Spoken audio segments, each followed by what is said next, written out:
7 macam perkara yang merusak akidah dan keimanan, merusak amal perbuatan yang sudah kita kerjakan, merusak sendi-sendi kehidupan sosial, pendek kata merusak segala hal di dalam kehidupan kita. Jauhilah olehmu 7 macam perkara yang merusak. Yang pertama, asyirku billah, menyekutukan Allah subhanahu wa ta'ala. Agama dimulai dari keyakinan, maka kehancuran agama selalu dimulai dari kehancuran keyakinan, iman atau akidah yang dimiliki oleh seseorang. Dan untuk menghancurkan nilai-nilai iman yang kita miliki ini, orang rasanya tidak akan menghantam kita dengan peluru kendali. Orang tidak akan mengirimkan nuklir ke sini. Orang tidak juga akan mengirimkan satuan militernya ke sini. Untuk menghancurkan nilai-nilai iman, dibanjiri kita dengan paham-paham yang merusak dan mendangkalkan akidah. Baik ia bernama materialisme, baik ia bernama sekularisme, baik ia bernama banjirnya maksiat dan munkarat, baik ia bernama banjirnya peradaban dan kebudayaan yang menghancurkan moral daripada anak-anak kita, sedikit demi sedikit melenturkan dan melunturkan nilai-nilai keimanan kita, untuk kemudian pada waktunya nilai iman itu akan bertukar dan berganti menjadi nilai syirik kepada Allah subhanahu wa ta'ala. Atau pada sisi lain, menjadikan yang selain Allah sebagai tujuan akhir daripada kehidupan kita. Sedangkan kita sama-sama maklum bahwa di dalam pandangan agama Islam, dosa yang tidak berampun, dosa yang terbesar, termasuk dalam kategori bapak moyangnya dosa, tidak lain adalah syirik, yakni menyekutukan Allah subhanahu wa ta'ala. Pola penghancuran iman ini memang berstrategi. Ditawarkan kita kepada paham materialisme, paham kebendaan, di mana otak menempati urutan sebagai ranking pertama, Tuhan jatuh pada urutan kedua. Lalu menyusul kepada paham sekularisme, Allah dipisahkan dari seluruh kegiatan hidup ini, untuk pada gilirannya menjadikan yang selain Allah sebagai tujuan akhir daripada seluruh kegiatan hidup kita. Oleh karenanya, kewajiban menjaga nilai-nilai iman ini merupakan kewajiban yang mulia tetapi berat. Tidak hanya untuk kita, tetapi juga bagaimana mewariskannya kepada anak-anak kita, generasi yang akan datang. Orang-orang tua bijaksana yang diceritakan di dalam Al-Quran, kalau sudah berpikir tentang anak-anaknya, pertanyaan yang paling mereka risaukan ialah, ma ta'buduna min ba'di. Anakku, kalau pada satu saat aku, ayahmu sudah tidak ada lagi di dunia ini, meninggalkan kamu semua, ma ta'buduna min ba'di, apa yang akan kamu sembah nak? Jikalau sekarang ayahmu masih mau ke masjid, masih mau melakukan rukuk dan sujud, masih beribadah menyembah Allah subhanahu wa ta'ala, kalau orang tuamu sudah tidak ada, ma ta'buduna min ba'di, masihkah engkau mau datang ke masjid? Masihkah engkau mau rukuk dan sujud? Masihkah engkau mau menyembah Allah subhanahu wa ta'ala? Pertanyaan ini yang dipikirkan oleh Nabi Yakub kepada putra-putranya. Pertanyaan ini yang diteruskan oleh Nabi Ibrahim kepada anak-anaknya. Pertanyaan ini yang diwariskan oleh generasi ulama'us salafus saleh kepada para generasi berikutnya. Bagaimana kita generasi sekarang? Kita orang-orang tua sekarang bukan berfikir ma ta'buduna min ba'di, malah yang kita fikirkan ma ta'kuluna min ba'di. Kalau bapak tidak ada nanti kamu makan apa nak? Perkara kamu nyembah apa urusan nomor 18. Yang penting kamu nanti hidup bisa makan, nak. Maka kita sibuk mewariskan harta kepada anak-anak kita. Kita sibuk mewariskan kebun dan tanah kepada anak-anak kita. Kita sibuk mewariskan pabrik kepada anak-anak kita, sementara kita lupa mewariskan intan yang paling mahal, mewariskan mutiara yang paling berharga, yaitu nilai iman kepada Allah Subhanahu wa ta'ala. Alangkah baiknya apabila warisan harta, warisan tanah dan kebun, warisan rumah dan pabrik didasari lebih dahulu dengan mewariskan nilai iman kepada Allah Subhanahu wa ta'ala. Sebagai orang-orang tua, kita boleh bersedih kalau anak kita tidak mengerti komputer. Kita boleh bersedih kalau anak kita tidak mengerti matematika. Kita boleh bersedih kalau anak kita tidak mengerti bahasa Inggris. Tapi sewajarnya lebih bersedihlah kita orang tua jikalau mempunyai anak yang tidak kenal Allah sebagai Tuhannya, yang kemudian tidak mau rukuk dan sujud kepada Allah Tuhannya. Itulah kemalangan yang paling malang bila kita meninggalkan generasi yang tidak bertauhid kepada Allah Subhanahu wa ta'ala. Betapapun anak kita tidak ngerti komputer, saudara, paling-paling kerugiannya cuma kerugian dunia. Masuk dia ke alam barzakh, munkar nakir tidak akan sempat tanya kau belajar komputer apa tidak. Kumpul dia di padang mahsyar, malaikat juga tidak akan tanya matematikamu nilainya berapa. Yang ditanya kau kenal Allah, kau rukuk dan sujud kepadanya, kau pernah datang ke masjid. Oleh karena itu sekali lagi, menjaga nilai iman tidak hanya untuk kita, tetapi juga mewariskannya kepada anak-anak kita, generasi yang akan datang.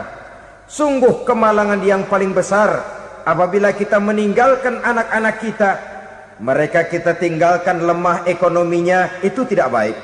Mereka kita tinggalkan lemah otaknya, itu pun akan membuat mereka tertinggal oleh yang lain. Tapi yang paling celaka, jikalau kita tinggalkan mereka dalam kondisi lemah imannya, rapuh akidahnya, tidak baik dan tidak betul keyakinan hidupnya. Oleh karena itu Nabi berpesan, jauhilah 7 perkara yang merusak. Yang pertama, syirik kepada Allah Subhanahu wa ta'ala. Menyekutukan Allah baik dalam ucapan, dalam keyakinan ataupun dalam perbuatan. Ini perkara pertama yang termasuk 7 perusak besar di dalam kehidupan.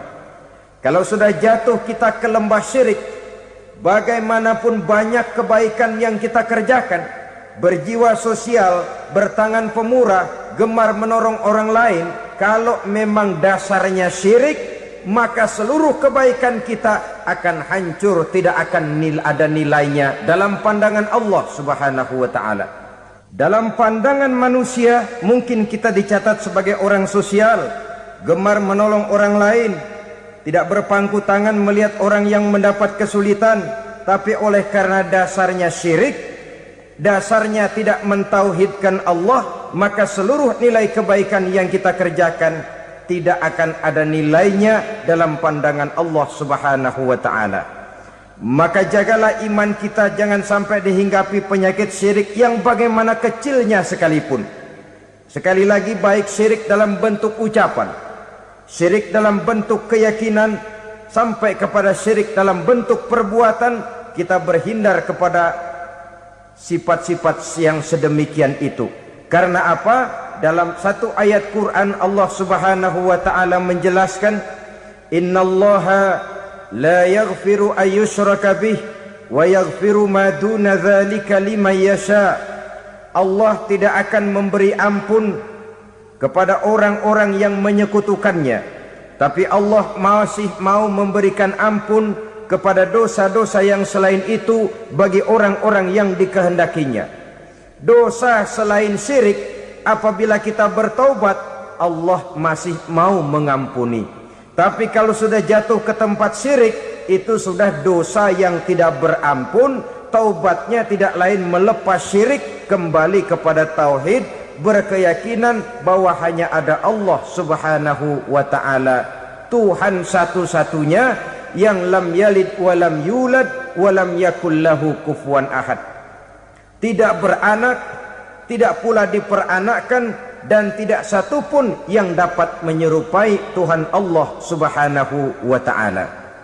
Saudara-saudara kaum muslimin rahimakumullah, bahwa kita di zaman sekarang memang tidak menyembah berhala, ya.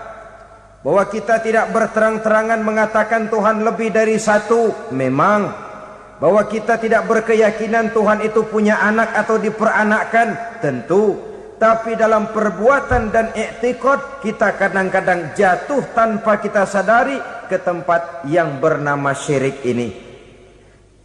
Oleh karenanya, di zaman di mana teknologi makin canggih, di mana kemajuan pembangunan makin menjangkau berbagai aspek kehidupan, diperlukan keseimbangan antara kemajuan fisik material dengan kemajuan mental spiritual. Apabila tidak ada keseimbangan, yang terwujud tentulah kepincangan, yang diawali dengan pincangnya cara kita berpikir, sehingga pada akhirnya akan mengarah kepada pincangnya cara kita berbuat dan bertindak di dalam kehidupan kita. Oleh karena itu Nabi berpesan, jauhilah sifat syirik, karena syirik merupakan dosa yang teramat besar. Ini sifat merusak yang pertama. Yang kedua kata Nabi, wasihra, jauhilah sihir. Sihir ini juga termasuk perkara yang merusak kehidupan. Kita semua sama-sama maklum bahwa sihir sebenarnya bukan persoalan baru. Sejak sebelum datang Islam, sihir itu sudah ada. Di zaman Yunani kuno, sihir ada.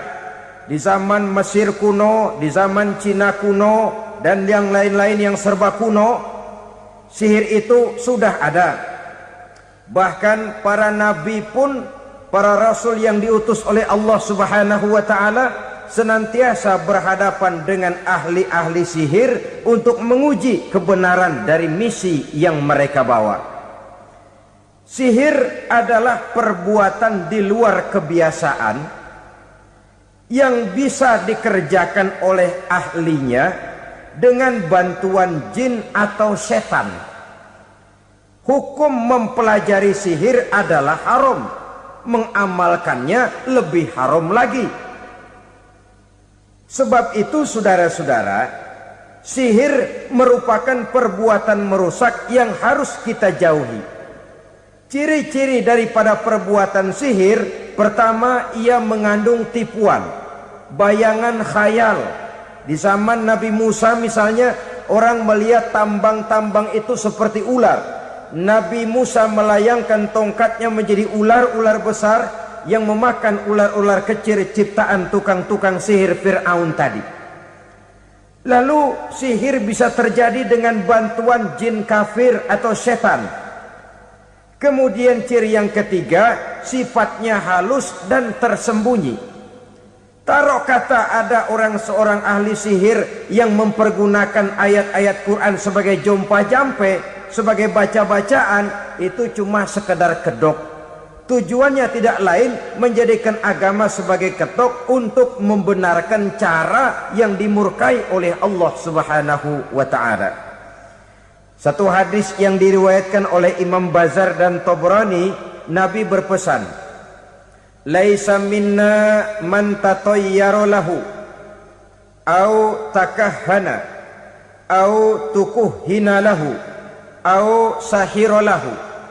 Tidak termasuk ke dalam golonganku, kata Nabi. Tidak termasuk umatku. Siapa mereka? Man tatayyara lahu, orang yang bertatoyur. Apa tatoyur itu? Dari kalimat toyaro, artinya terbang. Toir biasa diartikan dengan burung. Tatoyaro percaya kepada suara-suara burung. Man tatayyara lahu, mempercayai, meyakini dengan benar-benar kepada suara beburungan. Kan suka ada itu, nah bunyi burung tuh, maling liwat. Maling liwat. Burung bunyi, maling liwat. Itu termasuk tatoyaro lahu, percaya kepada suara burung. Kan aneh kalau suara orang nggak dipercaya, suara burung malah dipercaya. Ada ustadz ceramah, kiai ngaji, nggak mau didengerin, burung dengerin bener. Nah, suaranya dari sebelah mana? Belah kulon. Nah, itu tandanya ano. Habis dihitung-hitung. Itu termasuk tatoyaro lahu. Au takahana, atau bertenung, au tukuhina, atau minta ditenungkan, au sahirolahu, atau melakukan perbuatan sihir, atau minta disihirkan. Laisa minna, tidak termasuk ke dalam golonganku, kata Nabi. Sehingga dengan demikian saudara-saudara, menghadapi sihir dengan sihir sekalipun termasuk perbuatan yang tidak diajarkan oleh agama. Kita kan mempelajari sihir untuk jaga diri, tidak apa-apa. Yang dilarang mengamalkannya, dilarang juga mempelajarinya. Sebab orang kalau sudah mengetahui, biasanya lalu terangsang untuk mencoba.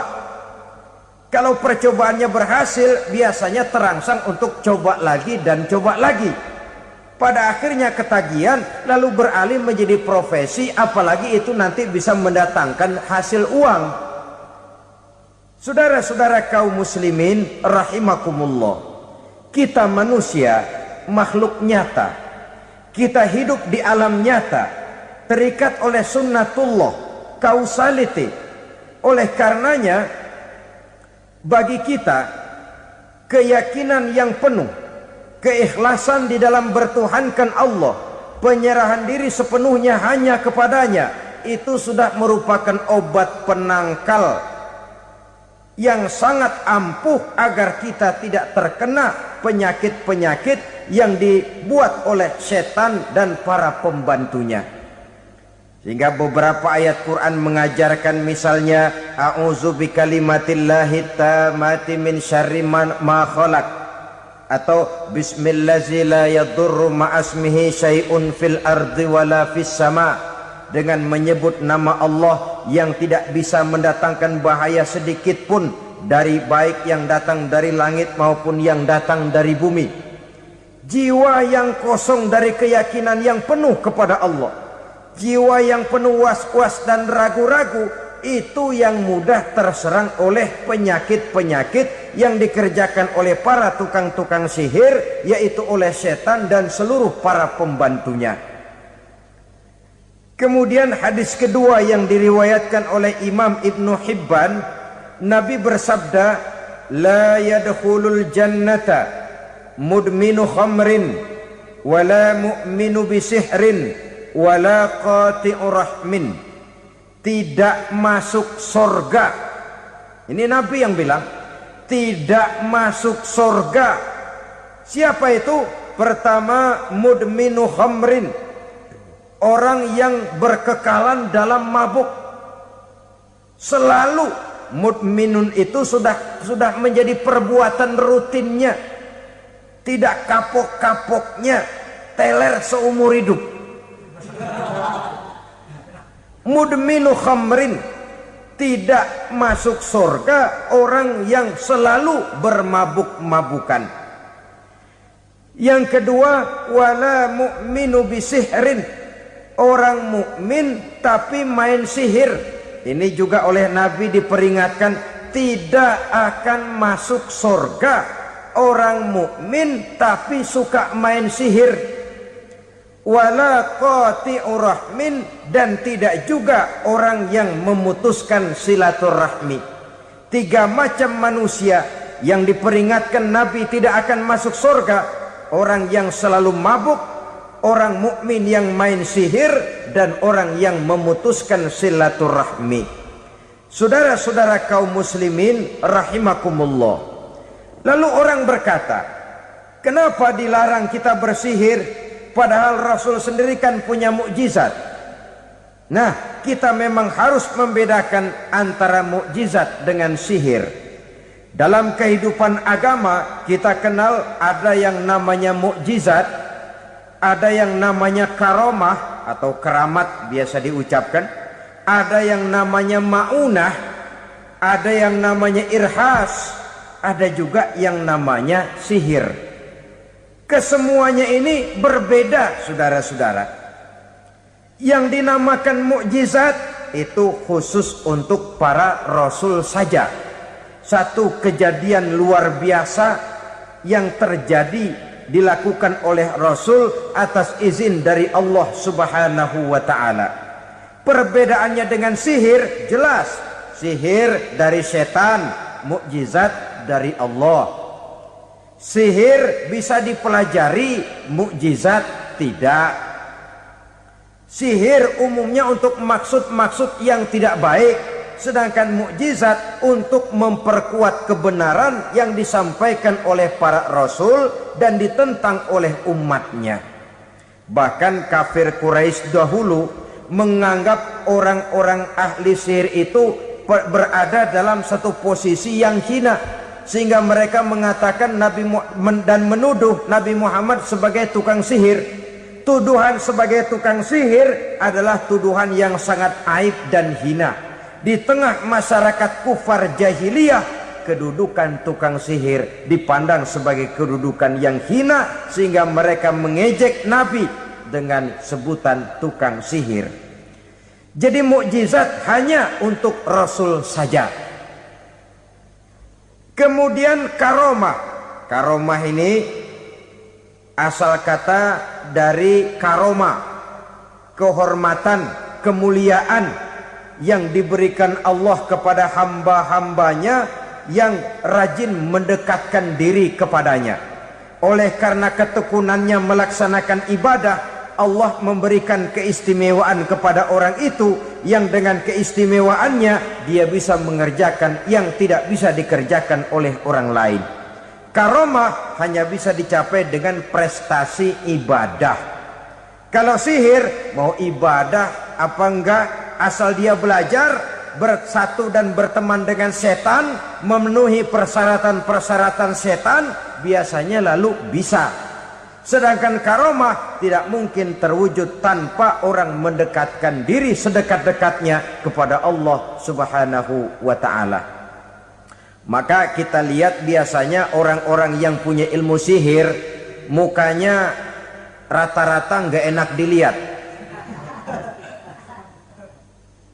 Kumuh, jauh dari air wudhu, jauh dari sujud kepada Allah, malah berteman dengan setan, menjadi pelayan-pelayannya setan. Saudara-saudara, adapun maunah, keistimewaan yang diberikan Allah kepada hamba-hambanya yang belum sampai kepada tingkat wali, tapi orang itu lebih banyak kebaikannya daripada kesalahannya. Umpamanya, saudara jalan bertiga di pinggir jalan, saudara ada pada posisi di tengah, lalu bertiga ini ketabrak mobil. Menurut perhitungan saudara mati lebih dahulu. Tapi terjadi hal yang aneh, dua teman saudara mati, saudara malah cuma luka dan lecet sedikit saja. Apa itu? Kalau kita lebih banyak kebaikannya daripada kesalahannya, itu yang dinamakan maunah, pertolongan yang diberikan Allah kepada hamba-hambanya yang lebih banyak kebaikannya daripada kesalahannya. Sedangkan yang dinamakan irhas, kejadian luar biasa pada diri seseorang pada waktu dia masih kecil, yang menunjukkan tanda-tanda keistimewaannya. Itu umumnya pada para nabi pada usia kecilnya sudah ada irhas, tanda-tanda istimewa. Jelas baik mukjizat, karomah, maunah maupun irhas berbeda dengan sihir. Sihir ini jelas saja merupakan bantuan dan persekutuan antara manusia dengan setan.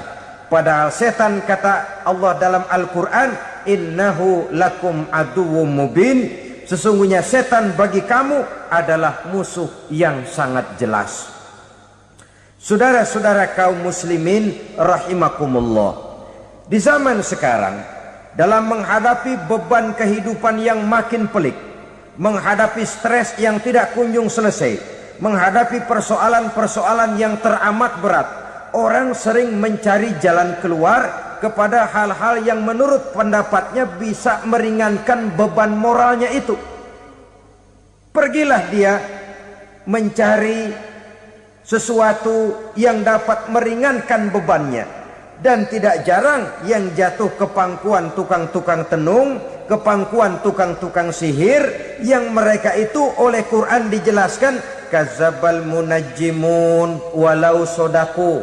Tukang-tukang tenung, tukang-tukang sihir, mereka itu bohong walaupun benar. Maksudnya bohong walaupun benar artinya kalau yang mereka kerjakan benar itu sih kebenaran. Benar dengan kebenaran itu lain. Kebenaran, kebetulan bisa, tapi tidak untuk selalu. Apalagi kalau itu sudah membahayakan kehidupan orang lain. Jadi oleh karena itu Nabi berpesan jauhilah daripada sihir. Kalau sudah jauhilah dari sihir artinya ya jauhilah daripada mempelajarinya, jauhilah daripada bergaul dengan orang-orang yang ahli di bidang itu, karena dari pergaulan segalanya bisa menular. Baiklah saudara, ini yang kedua. Yang ketiga pesan Nabi, wa qatlan nafsil lati harramallahu illa bil haq. Membunuh orang lain dengan cara yang tidak benar. Membunuh orang yang diharamkan oleh Allah Subhanahu wa taala untuk melakukannya kecuali dengan alasan yang benar.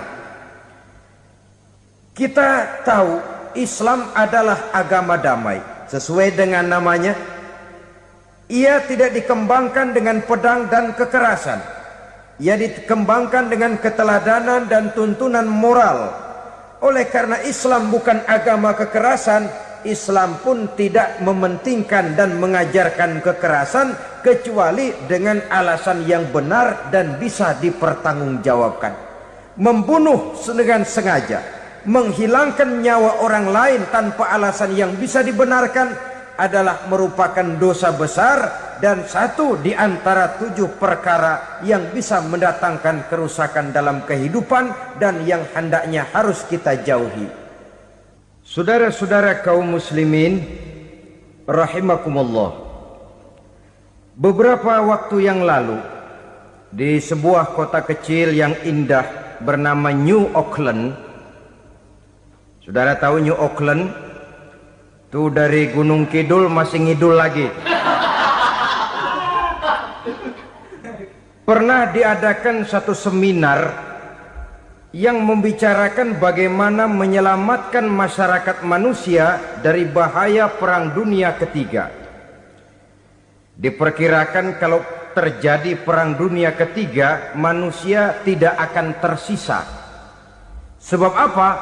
Pada waktu itu cadangan nuklir yang dimiliki oleh bersama Amerika dan Rusia konon sudah sanggup memusnahkan 6 miliar manusia pada saat jumlah manusia baru 5 miliar.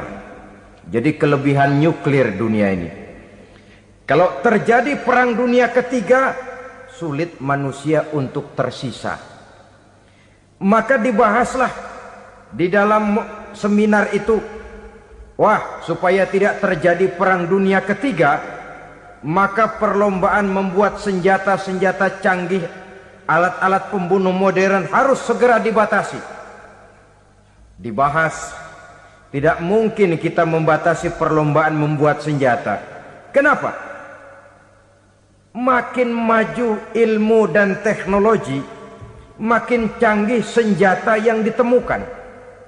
Atom sudah meningkat menjadi nuklir, nuklir sudah meningkat menjadi neutron, dan kita tahu bom yang bernama neutron ini bom yang cukup membunuh tanpa perlu merusak. Artinya kalau dia diledakkan di kota kita ini, bangunan utuh, jembatan tidak ambruk, rumah-rumah tetap berdiri, tapi semua yang bernama hidup mati. Itu katanya lebih sopan dari bom atom. Sebab kalau si atom ini sudah membunuh, merusak pula. Neutron cukup membunuh saja tanpa perlu merusak. Jadi majunya senjata-senjata teknologi sebagai akibat yang logis dari kemajuan ilmu pengetahuan ini tidak bisa kita batasi.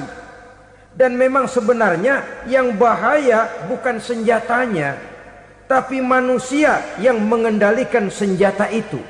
Mereka kembali kepada prinsip the man behind the gun. Bukan senjatanya yang bahaya, tapi manusia yang mengendalikan senjata itu yang bahaya. Walaupun senjatanya modern, katakanlah model M16 umpamanya, kalau yang mengendalikannya orang beriman, insya Allah aman. Tapi biar megang cuma senapan angin, kalau yang megang orang brutal, ngeri kita deket-deket. Apalagi kalau memang bukan ahlinya menggunakan senjata, bisa ngeker kaki kena jidat.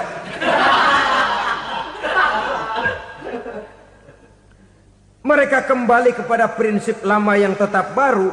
Bukan senjatanya yang harus dibatasi, manusia yang mengendalikan senjata itu yang perlu dibicarakan. Nah, kalau begitu, agar manusia tidak mempergunakan senjata sewenang-wenang, apa yang harus kita lakukan?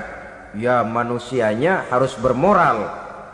Ya, tapi moral yang mana? Di dunia ini banyak ajaran tentang moral. Itu pun mudah saja.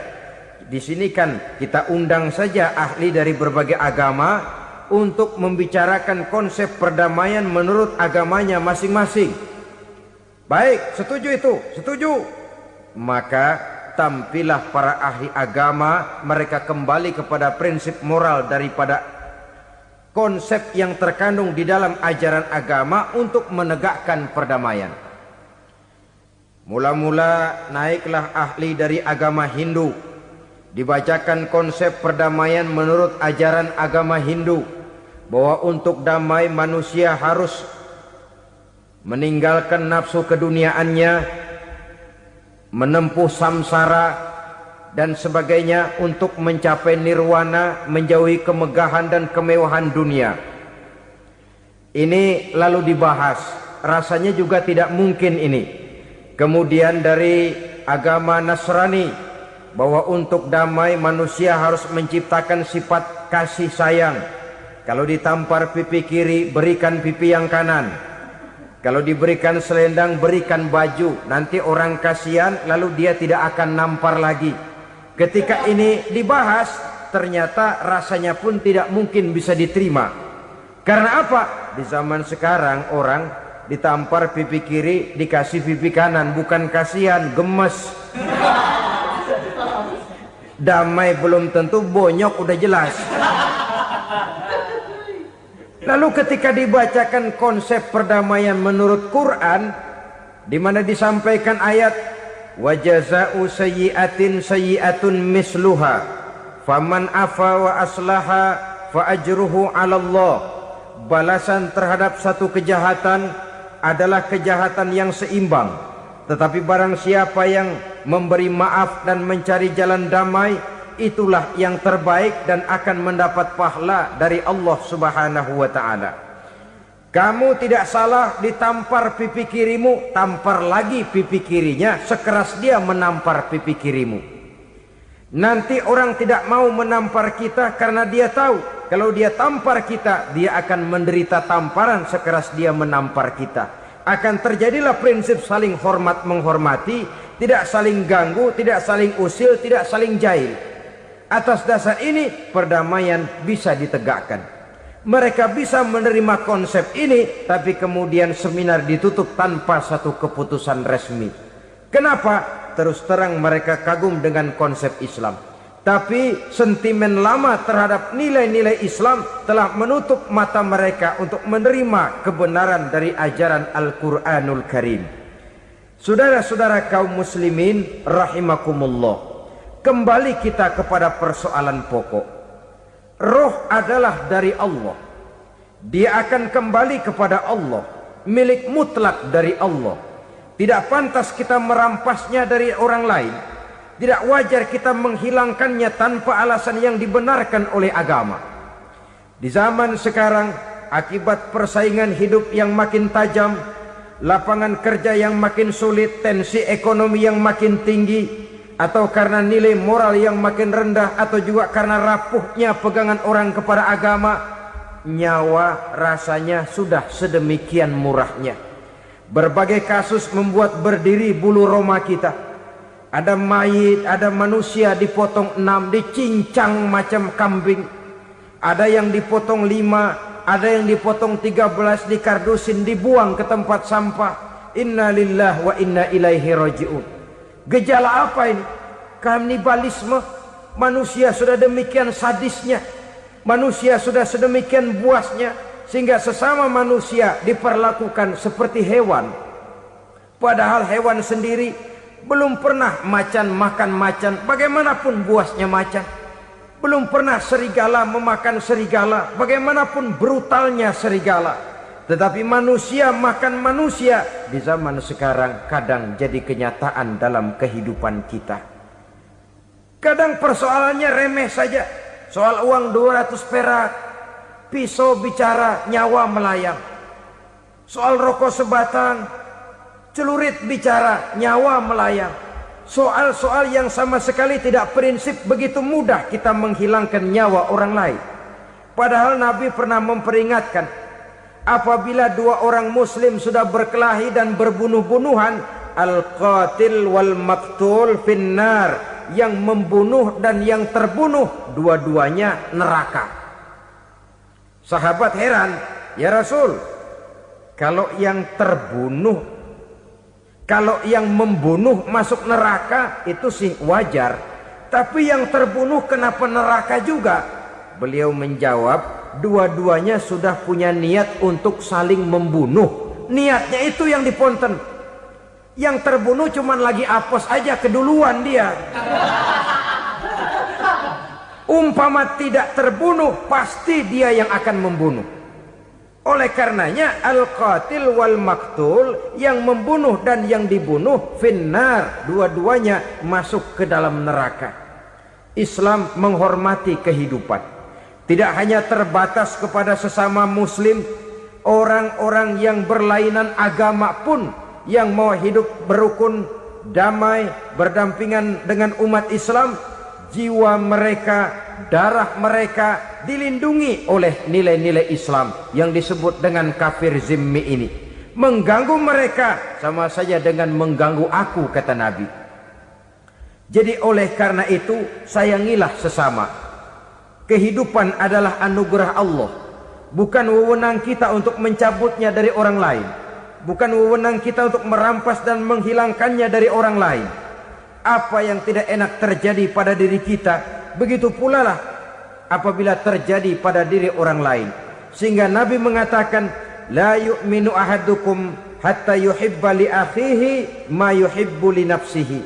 Belum dikatakan beriman seseorang kamu apabila dia belum mencintai saudaranya seperti ia mencintai dirinya sendiri. Apa yang enak dirasakan oleh orang lain, enak juga dirasakan oleh dia. Mengukur orang lain dengan diri sendiri. Kalau orang lain tanpa salah saya fitnah, kalau saya tanpa salah difitnah orang, enak apa enggak? Enggak, orang lain juga begitu. Kalau orang lain tanpa salah saya tempeleng kepalanya, enak apa tidak? Tidak. Orang lain juga begitu. Yang tidak enak terjadi pada diri kita, tentu tidak enak juga kalau terjadi pada orang lain. Mengukur orang lain dengan diri sendiri, sehingga tidak timbul sifat egois, tidak menari di atas bangkai orang lain, tidak mendirikan kebahagiaan di atas untayan air mata orang lain. Sehingga dengan demikian saudara-saudara, dia bisa menghormati kehidupan, menghormati orang lain sebagaimana dia ingin dihormati. Inilah perbuatan ketiga yang merusak, membunuh orang lain dengan yang diharamkan Allah tanpa alasan yang benar. Yang ketiga. Kemudian yang keempat, perbuatan merusak wa aklar riba, makan riba. Hidup adalah tolong menolong. Bahasa kerennya take and give katanya. Saling memberi dan saling menerima. Nabi mengajarkan man kuraba kurbatan min kurabid dunya karaballahu lahu kurbatan min kurabi yaumal qiyamah. Wallahu fi aunil abdi madamal abdu fi auni akhihi. Siapa yang meringankan beban dari beban-beban yang dirita seseorang di dalam kehidupan dunia, Allah akan meringankan bebannya daripada beban-beban yang harus dipikulnya di hari kiamat nanti. Wallahu fi aunil abdi madamal abdu fi auni akhihi. Allah senantiasa akan menolong seorang hamba selama hamba itu masih mau menolong saudaranya. Allah selalu akan menolong seorang hamba selama hamba itu masih mau menolong saudaranya. Apabila kita sudah berpangku tangan terhadap kesulitan orang lain, biasanya pun pada saat kita mendapat kesulitan, kita akan sulit juga memperoleh pertolongan. Nah, riba alias renten, kedoknya adalah menolong orang, tapi sama juga bulu buntutnya dilepas, palanya dicekek. Menolong orang pada akhirnya menjadi beban bagi seseorang, dan memang mencari orang-orang yang berada dalam posisi kesulitan. Biasanya di daerah-daerah di mana musim paceklik jadi lapangan kerja sulit, sedangkan urusan perut tidak bisa ditunda. Akhirnya orang terjebak ke dalam rentenir, ke dalam riba, ke dalam renten. Bunga berbunga, sehingga satu saat jumlah bunganya bisa lebih besar dari jumlah pinjaman pokoknya. Kemudian kalau juga ternyata tidak bisa dibayar, rumah jadi taruhan. Memang rumah satu-satunya, begitu rumah ditarik mulain camping. Bukankah pada akhirnya akan mewariskan kesengsaraan? Oleh karena itu, kepada kita berusahalah jangan berhubungan dengan rentenir, jangan makan renten dan riba. Kepada mereka yang melaksanakan riba, walaupun mendatangkan keuntungan materi, tapi percayalah harta yang didapat dengan jalan riba tidak akan membawa keberkahan. Manakala tidak membawa keberkahan, dia tidak akan mendatangkan ketenangan di dalam kehidupan kita. Oleh karenanya, memakan harta riba termasuk perbuatan yang merusak sendi-sendi kehidupan sosial, merusak kehidupan orang lain, merusak kehidupan masyarakat, tetangga, pergaulan, dan sebagainya. Yang kelima, wa akla malil yatim, memakan harta anak yatim dengan cara yang zalim. Nih, memang lezat. Anak yatim itu nggak tahu urusan apa-apa. Kita diamanahkan untuk mengurusinya. Kadang-kadang dibentuklah panitia penyantunan yatim piatu. Yatimnya mah tetap kelaparan, panitianya yang pada gendut.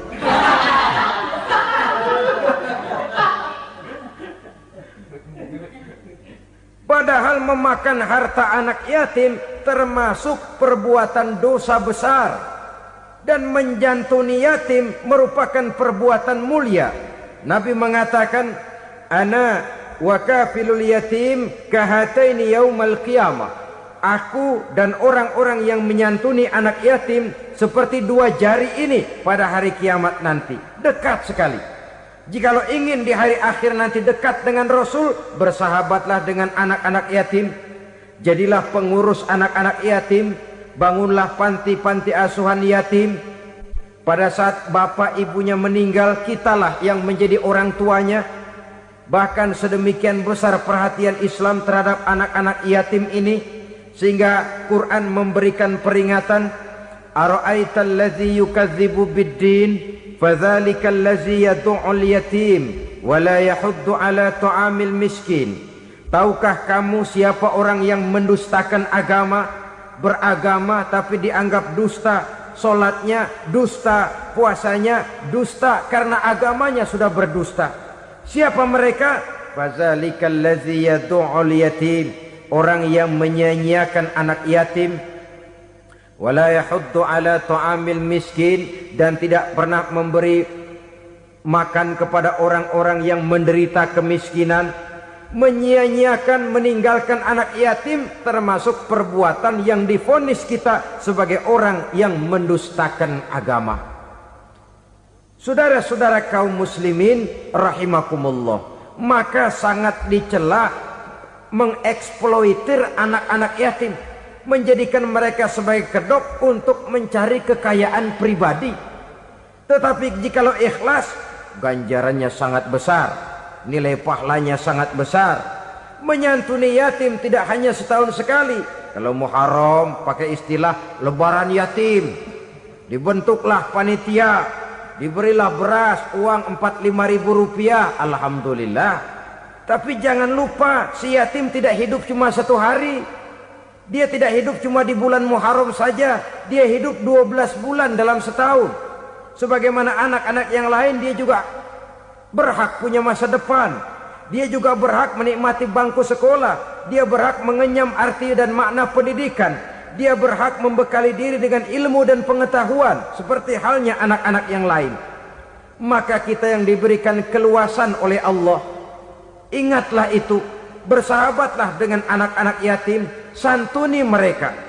Perkara setahun sekali di bulan Muharram, alhamdulillah, itu bagus, bin Thayyib alias baik. Tapi tentu dan tentu sekali lagi, si yatim tidak hanya hidup di bulan Muharram. Dia hidup 12 bulan dalam setahun, 24 jam dan di dalam sehari. Oleh karenanya, menyia-nyiakan mereka pada saat posisi kita memang mampu akan memojokkan kita dalam satu posisi di mana kita dianggap sebagai orang yang mendustakan agama, memakan harta anak yatim dengan cara yang zolim. Bapaknya udah meninggal, kebunnya lebar, anaknya dikelecehin. Nah, dah kamu gak usah pusing, nanti saya yang ngurus. Akhirnya bukan ngurus, nguras. Si yatim mungkin tidak tahu bahwa dia disia-siakan, haknya diambil, miliknya dizolimi. Tapi Allah yang akan membalasnya dengan seadil-adilnya. Maka makan harta anak yatim biasanya balasannya tokcer bin paten. Nggak banyak selang tempo itu, nggak percaya cobain dah. Nyobain aja kan nggak bayar, umpama. Memakan harta anak yatim dengan cara yang zolim, ganjarannya biasanya kontan. Kenapa? Ratapan si miskin, untayan air matanya, jeritan kepedihan hatinya, membuka pintu langit, permohonannya diijabah, getaran hatinya didengarkan oleh Allah. Maka balasannya biasanya kontan, spontan, tidak menunggu waktu terlalu lama. Itu di dunia, belum lagi di akhirat nanti. Bukankah dalam riwayat Mi'raj diceritakan Nabi melihat di neraka itu orang perutnya sebesar rumah? La haula wala quwata. Itu perut kayak rumah, bagaimana jalannya tuh orang? Dan memang gak jalan, diseret-seret oleh malaikat di neraka itu. Hancur perutnya, amburadul itu perut. Berantakan isinya, dibulatkan lagi, diseret lagi, hancur lagi, dibulatkan lagi. Sampai Nabi tanya, orang itu begitu berat siksanya kenapa ya Jibril? Itu Muhammad, waktu di dunia dulu rakus banget makan harta anak yatim. Begitu vonisnya, begitu menyedihkan nasibnya di akhirat. Tapi di dunia pun ketidakberkahan itu sudah membayangi kehidupannya. Oleh karena itu, kepada saudara-saudara yang mendapat titipan anak yatim, berbahagialah, karena semulia-mulia rumah adalah rumah yang di dalamnya ada anak yatim yang disantuni. Sehina-hina rumah adalah rumah di mana di dalamnya ada anak yatim yang disia-siakan. Begitu kata Nabi kita. Rumah yang paling mulia dalam pandangan Allah, rumah yang di dalamnya ada anak yatim yang disantuni. Rumah yang paling hina dalam pandangan Allah, rumah yang di dalamnya ada anak yatim yang nasibnya disia-siakan. Berbahagialah saudara apabila menjadi penyantun anak-anak yatim, pelindung mereka, sehingga mereka mempunyai masa depan sebagaimana anak-anak lainnya. Rasulullah sendiri sedemikian peka terhadap keadaan anak-anak yatim karena beliau sendiri memang mengalami umur 6 bulan dalam kandungan ibu, beliau sudah ditinggalkan oleh ayahnya. Pada saat berusia 6 tahun ibu sudah meninggal. Yatim piatu dalam usia di mana beliau sedang perlu belas kasih seorang ibu dan pengertian seorang bapa. Kepekaan itu lalu timbul, bahkan kemudian sampai kepada beliau berkata, aku dan orang yang menyantuni anak yatim seperti jari tengah dan jari telunjuk di hari akhirat nanti. Sedemikian dekatnya. Baiklah ya, jadi yang kelima, memakan harta anak yatim. Jauhi karena ini perbuatan yang merusak. Yang keenam, watawalli yaumaz zahfi, melarikan diri pada hari pertempuran. Apa ini? Khianat. Tidak konsekuen dengan konsep perjuangan. Pada mulanya keras benar teriak, berantas korupsi, ganyang korupsi. Cuma karena belum dapat giliran. Begitu dia naik dapat kesempatan, korupsinya lebih edan dari yang diteriakinya. Ini termasuk tawalli yaumaz zahfi, berpaling pada hari peperangan. Di saat menghadapi musuh, kalau belum kelihatan musuh, teriaknya nyaring bener. Jangan takut demi kebenaran sampai titik darah yang paling penghabisan. Musuh belum kelihatan. Begitu musuh sudah kelihatan, paling dulu lari ke belakang. Kalau diajak berjuang ada saja alasannya. Sehingga Quran memberikan peringatan kepada kita semua. Mengapa kamu ini berat? Kalau sudah diajak berjuang di jalan Allah, kakimu seperti terhunjam berakar di perut bumi. Berat untuk melangkah berjuang. Lari dari pertempuran tidak konsekuen dengan konsepsi perjuangan. Mau enaknya saja. Dalam kondisi yang sulit lalu berpangku tangan. Ini termasuk ciri munafik yang di dalam Al-Quran disindir dengan bahasa kullama adha'a lahum masyaufi wa iza azlama alaihim qamu. Waktu terang mereka jalan, giliran gelap mereka mandek. Artinya, maksudnya kalau giliran ada untungnya aja rame-rame teriak Islam. Tapi begitu diminta berjuang, dituntut berkorban, rame-rame mundur. Waktu dilihat di Islam ada untungnya, rame-rame teriak Islam. Pak, saya Islam banget, Pak. KTP saya Islam, Pak. Pokoknya Islam banget dah.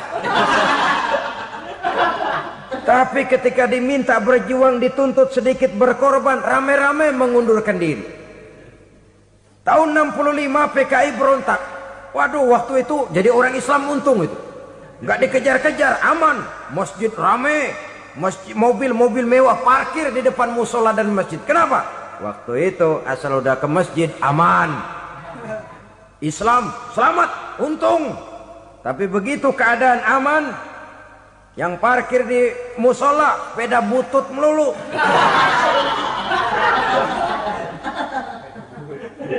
Waktu terang mereka jalan, waktu gelap mereka berhenti.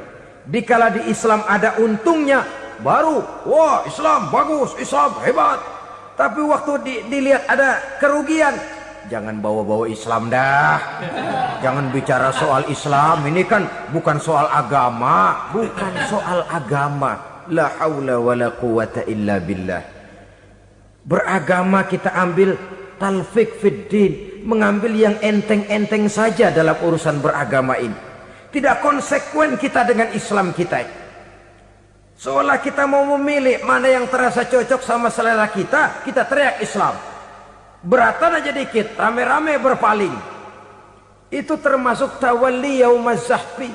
Para pengkhianat, mental-mental hipokrit yang tidak mau konsekuen menghadapi segala bahaya. itu termasuk perbuatan yang merusak. Kenapa? Kalau cuma dia saja yang lari, mungkin tidak jadi soal. Tapi larinya ini akan mempengaruhi orang lain. Nah, pengaruhnya itu yang dicegah. Sebab kalau satu sudah mulai lari, yang lain mulai ngelirik. Ketika yang dilirik kemudian tidak ada reaksi, dia akan ikut lari. Artinya apa? Seorang muslim harus konsekuen dengan konsep perjuangannya, dengan keyakinan keagamaannya, dan tidak memilih yang enak-enak saja di dalam kehidupan beragama. Lari dari pertempuran, bermental khianat, mengkhianati agama, merupakan satu di antara sifat yang merusak. Terakhir saudara, wa qazfal muhsanatil ghafilatil mu'minat, menuduh perempuan baik-baik yang tidak tahu menahu tentang tuduhan yang dituduhkan kepadanya, menuduh perempuan mukmin yang baik-baik yang tidak tahu menahu tentang tuduhan yang dilakukan kepadanya. Fitnah lebih bahaya daripada pembunuhan. Orang yang tidak salah bisa hancur namanya, orang yang berniat baik bisa ambruk perjuangannya oleh karena fitnah. Sehingga dikatakan al-fitnatu asyaddu minal qatli. Fitnah lebih bahaya daripada pembunuhan. Maka memfitnah ini termasuk satu dosa di antara 7 hal merusak yang harus kita jauhi semampu kita, semampu-mampunya. Mengupayakan sebisa-bisanya jangan sampai terjebak ke dalam hal yang demikian. Nah, saudara-saudara, inilah saja pertemuan kali ini. Mudah-mudahan ada manfaatnya. Semoga Allah memberikan kekuatan zahir dan batin kepada kita untuk bisa menjauhi 7 perkara yang merusak ini. Selalu berusaha menyimpan sesuatu yang bisa membawa manfaat, baik untuk dirinya, untuk anak cucunya, maupun untuk keluarganya, untuk masa kini dan masa depannya. Kadang simpanan itu berbentuk uang, kadang berupa tanah, lain saat berbentuk pabrik, dan lain sebagainya. Sementara masa depan yang paling pasti adalah akhirat. Jika untuk masa depan dunia kita rela memeras keringat, membanting tulang, pergi pagi dan pulang petang, menyimpan uang, menyimpan tanah, menyimpan pabrik, pernahkah kita merenung jika satu saat kiamat datang, kita dibangkitkan dari kubur masing-masing, berdiri di padang mahsyar untuk mempertanggungjawabkan seluruh kegiatan hidup kita di dunia ini, lalu kita akan menuju ke alam akhirat. Sudahkah kita mempunyai simpanan untuk akhirat kita? Pada pertemuan kali ini saya ingin menyampaikan sebuah hadis di mana Rasulullah sallallahu alaihi wasallam bersabda, arba'un min kanzil jannah. Simpanan sorga ada 4 macam. Yang pertama, ikhfa'us sadaqah, menyembunyikan sedekah. Saudara-saudara kaum muslimin, sebagaimana yang kita maklum bahwa Allah Subhanahu wa taala melebihkan sebagian rezeki dari kita terhadap yang lain. Ada yang kaya, ada yang setengah kaya, ada yang miskin, ada yang setengah miskin, dan selanjutnya.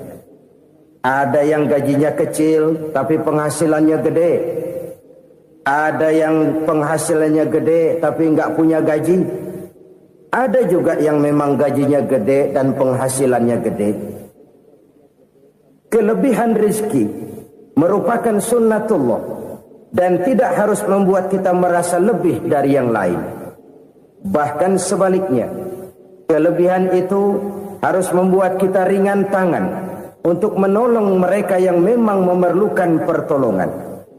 Kalau saudara diberikan ilmu, maka pertanyaan akhirat cuma satu: ilmumu kau amalkan untuk apa? Kalau saudara diberikan umur yang panjang, pengadilan akhirat juga bertanya satu: umurmu kau habiskan di mana? Tapi kalau saudara diberikan harta, pengadilan akhirat akan bertanya 2: hartamu kau dapat dari mana, kau belanjakan kemana. Dari mananya ditanya, dan kemananya juga ditanya. Oleh karena kita akan dimintakan pertanggungan jawab, maka amanah yang bernama harta ini harus kita gunakan dengan sebaik-baiknya. Ada penggunaan yang merupakan kewajiban, itu zakat namanya. Ada penggunaan yang sewaktu-waktu, itu infak namanya.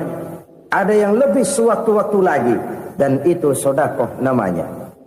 Zakat dia terikat oleh haul dan nisab, oleh putaran batas waktu dan ukuran dari harta itu sendiri. Sedangkan infak terikat oleh situasi dan kondisi perekonomian seseorang. Sedangkan sedekah tidak terikat dengan apapun. Dalam kondisi seperti apapun kita bisa melakukan sedekah dengan yang terkecil sekalipun. Sampai-sampai Rasulullah sallallahu alaihi wasallam mengajarkan, la tahqiranna minal ma'rufi syai'an walau an talqa akhaka biwajhin talik. Atau ada hadis, tabassumuka fi wajhi akhika laka sedekah. Senyumanmu kepada temanmu adalah sedekah. Jadi untuk melakukan sedekah tidak harus dalam berbentuk uang. Dengan ilmu kita bisa sedekah. Dengan tenaga kita bisa bersedekah, dengan pikiran kita bisa bersedekah, bahkan senyum kepada teman itu pun sedekah. Jadi kalau sedekah dengan uang memang belum punya uang, nyengir aja banyakin. Itu asal pada tempatnya, jangan lalu ketemu tiang listrik cengengesan. Tentu tidak pada tempatnya dan tidak wajar. Nah, sedekah yang paling dicintai Allah adalah sedekah yang disembunyikan. Artinya jauh dari sifat riya. Kan kadang-kadang ada orang sedekah itu disebutkan namanya. Apa tidak bagus?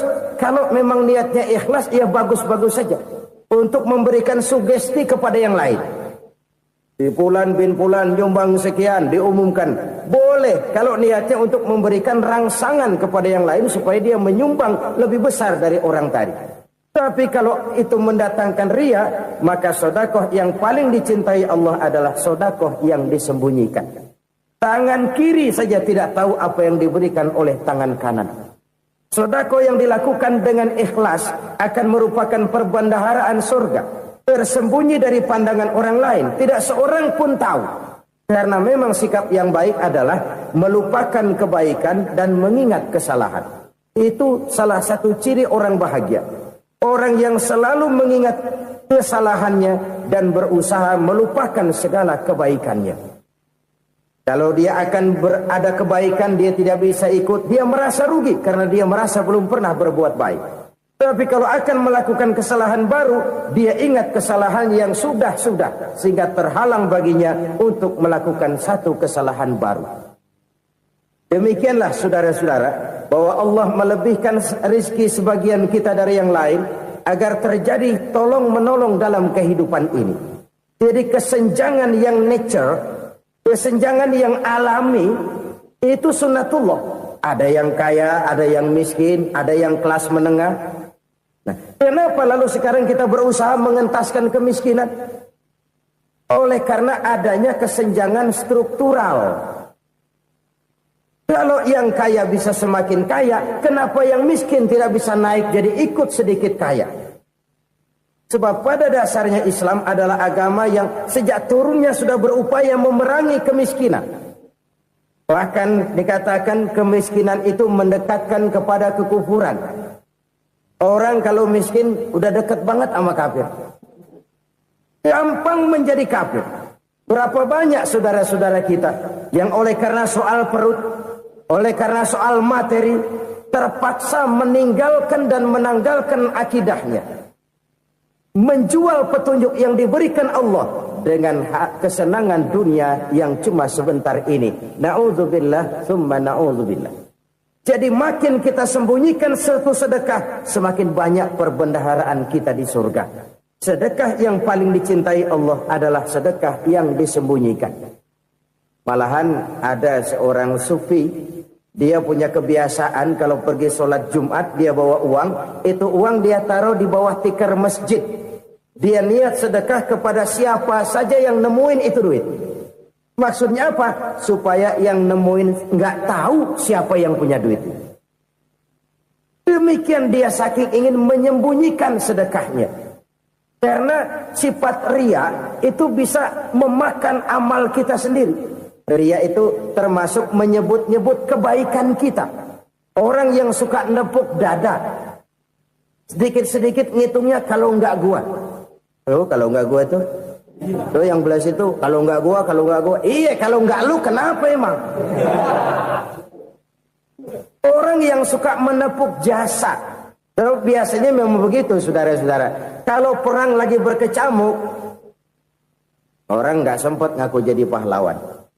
Tapi begitu perang selesai, yang kagak kenal bedil ngaku pahlawan, Mas. Itu sesuatu yang biasa. Oleh karenanya, orang-orang yang ikhlas dalam bersedekah, disembunyikannya sedekah itu, Allah cinta betul. Malahan ada hadis memberikan jaminan, inna shadaqatal mar'il muslimi tazidu fil umri wa tadfa'u mitatas su'i. Sesungguhnya sedekahnya seorang mukmin tazidu fil umri, bisa menambah umur panjang. Wa tadfa'u mitatas su'i, dan menyelamatkan manusia dari mati secara su'ul khatimah. Jadi siapa yang kepengen panjang umur, banyaklah sedekah. Yang bosan hidup, pelit terus. Sedekah menambah panjang umur dan menyelamatkan manusia dari mati secara su'ul khatimah. Pak, katanya umur itu nggak bisa ditambah, nggak bisa dikurangin. Kapan? Kalau ajal sudah datang. Wa idza jaa ajaluhum la yastakhiruna sa'atan wa la yastakdimun. Kalau ajal datang tidak bisa dimajukan, tidak bisa dimundurkan. Itu kalau ajal sudah datang. Tidak bisa lagi umur ditambah dikurangi, sudah datang. Tapi kalau belum datang, itu kan haknya Allah. Mau ditambah, mau dikurangi, hak prerogatif Allah. Sebagai pencipta manusia, Allah maha kuasa dan maha mampu. Sedekah ini menambah panjang umur dan menyelamatkan manusia dari mati secara su'ul khatimah. Orang mati kan sama ya, kondisinya mati, nggak nafas. Tapi hakikat mati kan lain-lain. Ada yang mati itu husnul khatimah, baik akhirnya. Misalnya lagi ngaji mati, lagi sholat mati, lagi sedekah mati. Ini yang dinamakan dengan husnul khatimah, baik di akhirnya. Sebaliknya ada yang su'ul khatimah, jelek di akhirnya. Ini yang jadi catatan akhir. Lagi nyekek botol, mampus. Lagi banting kartu, modar. Su'ul khatimah, jelek pada akhirnya. Sedekah menyelamatkan manusia dari mati secara su'ul khatimah. Dan kita semua kepengen mendapat husnul khatimah, jauh dari su'ul khatimah. Oleh sebab itu yang bisa menyelamatkan kita dari penyakit itu antara lain adalah sedekah yang disembunyikan. Yang dikerjakan dengan ikhlas karena Allah. Tidak karena kepengen dipuji orang. Tidak karena ingin dikatakan orang pemurah. Sebab orang dermawan itu orang yang memberi tanpa harus diminta. Kalau masih harus diminta, ya belum dermawan namanya. Masih harus diminta. Kalau nggak diminta ya tulus. Lolos, polos. Saudara-saudara kaum muslimin rahimakumullah. Harta adalah amanat dan akan kita pertanggungjawabkan. Allah melebihkan rizki sebagian kita dari yang lain agar kita saling tolong menolong. Bantu membantu. Nabi janjikan siapa yang meringankan beban saudaranya muslim di dunia, Allah akan meringankan bebannya di akhirat nanti. Sebuah jaminan dari baginda Nabi. Si orang yang kita bantu barangkali tidak bisa membalas, Allah yang akan membalas lewat jalan lain yang tidak pernah kita sangka-sangka. Ada orang tanya, Pak, ini ada orang nyumbang masjid sambil marah-marah, bagaimana?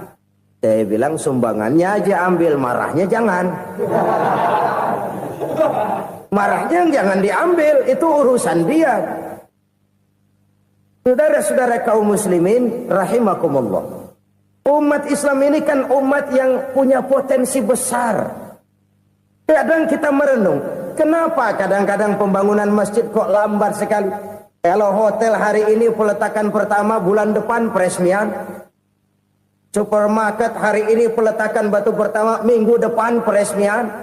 Tapi kalau sudah yang namanya masjid, kadang-kadang peletakan batu pertama sekaligus jadi batu terakhir.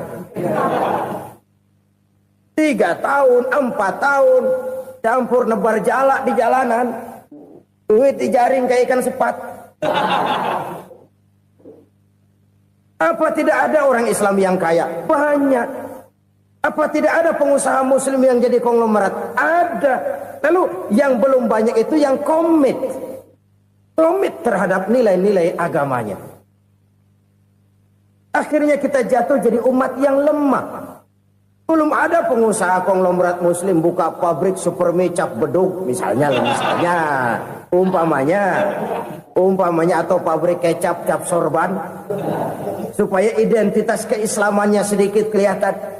Kita jatuh jadi umat yang lemah karena potensi tidak terinventarisir dengan baik. Kita ini ibarat kompor yang cuma matengin nasi orang lain. Potensi kita dimanfaatkan oleh orang lain. Ukhuwah Islamiyah kita baru terbatas kepada silaturahmi. Ukhuwah di bidang ekonomi kita lemah. Ukhuwah di bidang kebudayaan kita lemah. Apalagi ukhuwah di bidang politik kita lebih rapuh lagi. Padahal ukhuwah itu adalah totalitas kehidupan manusia. Menyangkut ipolek sosbud. Memerlukan nilai-nilai ukhuwah. Jadi oleh karena itu mari kita menyadari, di dalam harta kita, walaupun kita yang cari, pergi pagi, pulang sore, peras keringat, banting tulang, di sana ada harta anak yatim. Di sana ada hak masjid, di sana ada hak pesantren, di sana ada hak jihad. Berbahagialah seseorang apabila dia oleh Allah dijadikan keran. Keran itu menyimpan air, tapi tidak untuk dirinya, tapi disalurkannya kepada mereka yang memang memerlukannya. Saudara-saudara kaum muslimin rahimakumullah, ini yang pertama. Jadi perbendaharaan surga adalah menyembunyikan sedekah. Orang lain nggak tahu, kita pun nggak pernah ngitung-ngitung. Kita anggap lewat begitu saja, padahal itu deposit akhirat. Satu. Yang kedua, perbendaharaan surga itu apa?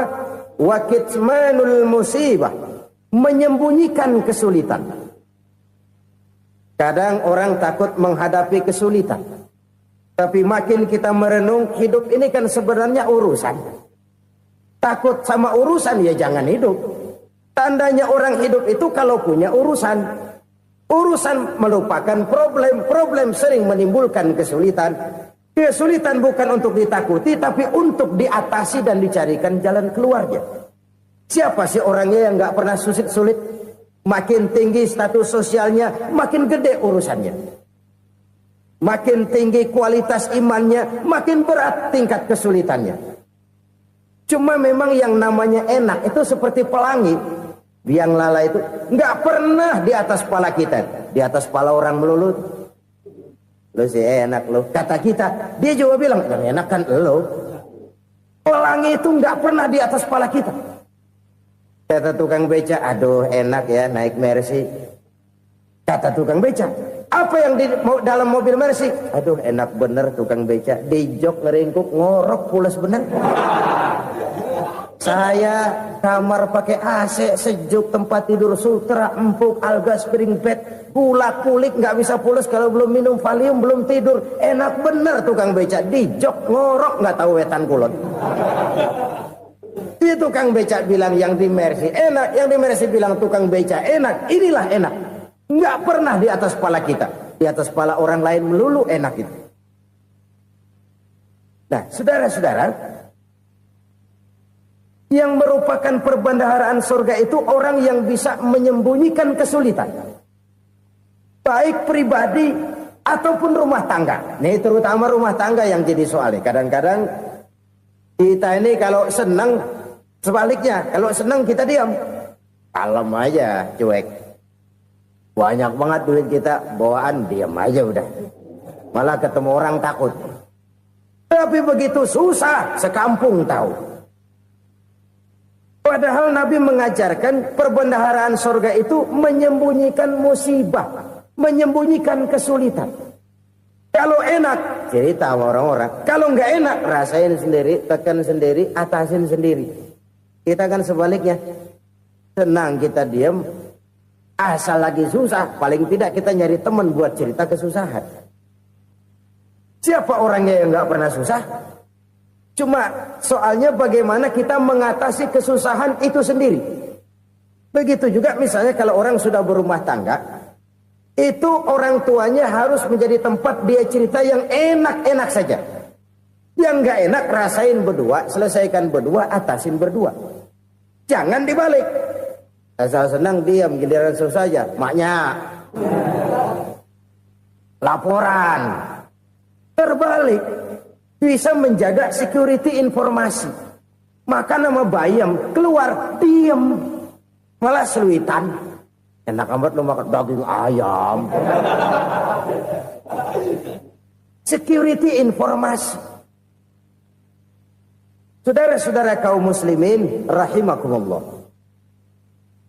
Ujian yang terberat itu yang pernah diberikan kepada para nabi, para rasul, para aulia, para ulama. Makin tinggi keimanan, makin berat bentuk kesulitan. Ayo saya kemukakan satu contoh saja. Ada seorang nabi yang kaya, nabi kaya, namanya Nabi Ayub.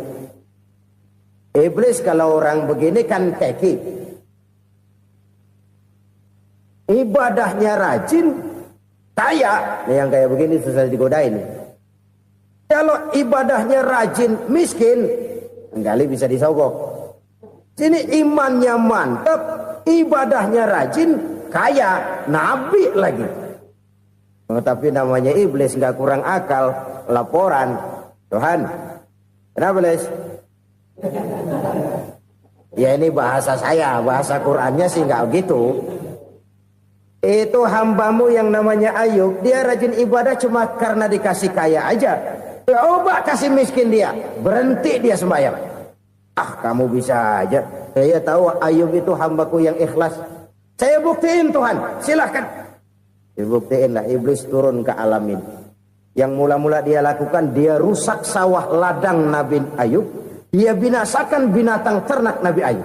Sehingga dalam waktu singkat, jatuhlah Nabi Ayub dari orang paling kaya jadi orang paling miskin. Beliau masih ibadah di mihrab dalam masjid. Datang iblis. Saudara Ayub, ya, lagi ngapain? Ibadah. Nyembah Allah, nyembah Allah. Oh, percuma. Kenapa? Tuhan yang ente sembah nih, dia udah bikin miskin ente. Sawah ladang ente hancur lebur, binatang ternak binasa. Sekarang ente jadi orang paling miskin. Ngapain nyembah Tuhan kayak begitu? Tekor. Udah berhenti dah ibadah, berhenti ibadah. Ini iblis sama Tuhan laporannya lain, yang dikerjakan kepada Nabi Ayub juga lain. Benar begitu iblis, kata Nabi Ayub. Iya. Sawah ladang saya habis, buras. Binatang ternak saya binasa, binasa. Saya miskin, bangpak. Apa jawab Nabi Ayub? Bukan innalillahi, ini hebat. Alhamdulillahillazi a'tani wa akhza minni. Segala puji bagi Allah yang telah memberikan harta kepada saya dan sekarang mengambilnya lagi. Alhamdulillah. Allah yang ngasih, Allah yang ambil. Itu mah urusan Allah. Iblis cuman ibadah jalan terus, sujud lagi Nabi Ayub. Iblis seleher gondok banget. Dasar Nabi nggak mempan dia apa-apain. Miskin malah alhamdulillah. Allah yang ngasih, Allah yang ambil. Jadi kalau kita tidak komit, kita tidak terikat kepada kaya, miskin, senang, susah, apa yang bisa bikin kita susah? Jadikan kekayaan, kemiskinan, jadikan senang, susah sebagai anak buah yang bisa kita atur. Jangan kekayaan ngatur kita, jangan kemiskinan ngatur kita. Kita yang harus mengatur mereka. Senang, susah, kaya, miskin, bahagia, sengsara, jadikan itu anak buah yang bisa kita atur. Kalau sekarang kita kaya, lain saat boleh jadi kita miskin, semiskin-miskinnya. Allah yang ngasih, Allah yang ngambil. Tenaga mana yang bisa menghalangi? Ibadah jalan terus. Iblis makin gondok. Dasar Nabi loh. Akhirnya apa? Nabi Ayub dikerjain, diberikan penyakit.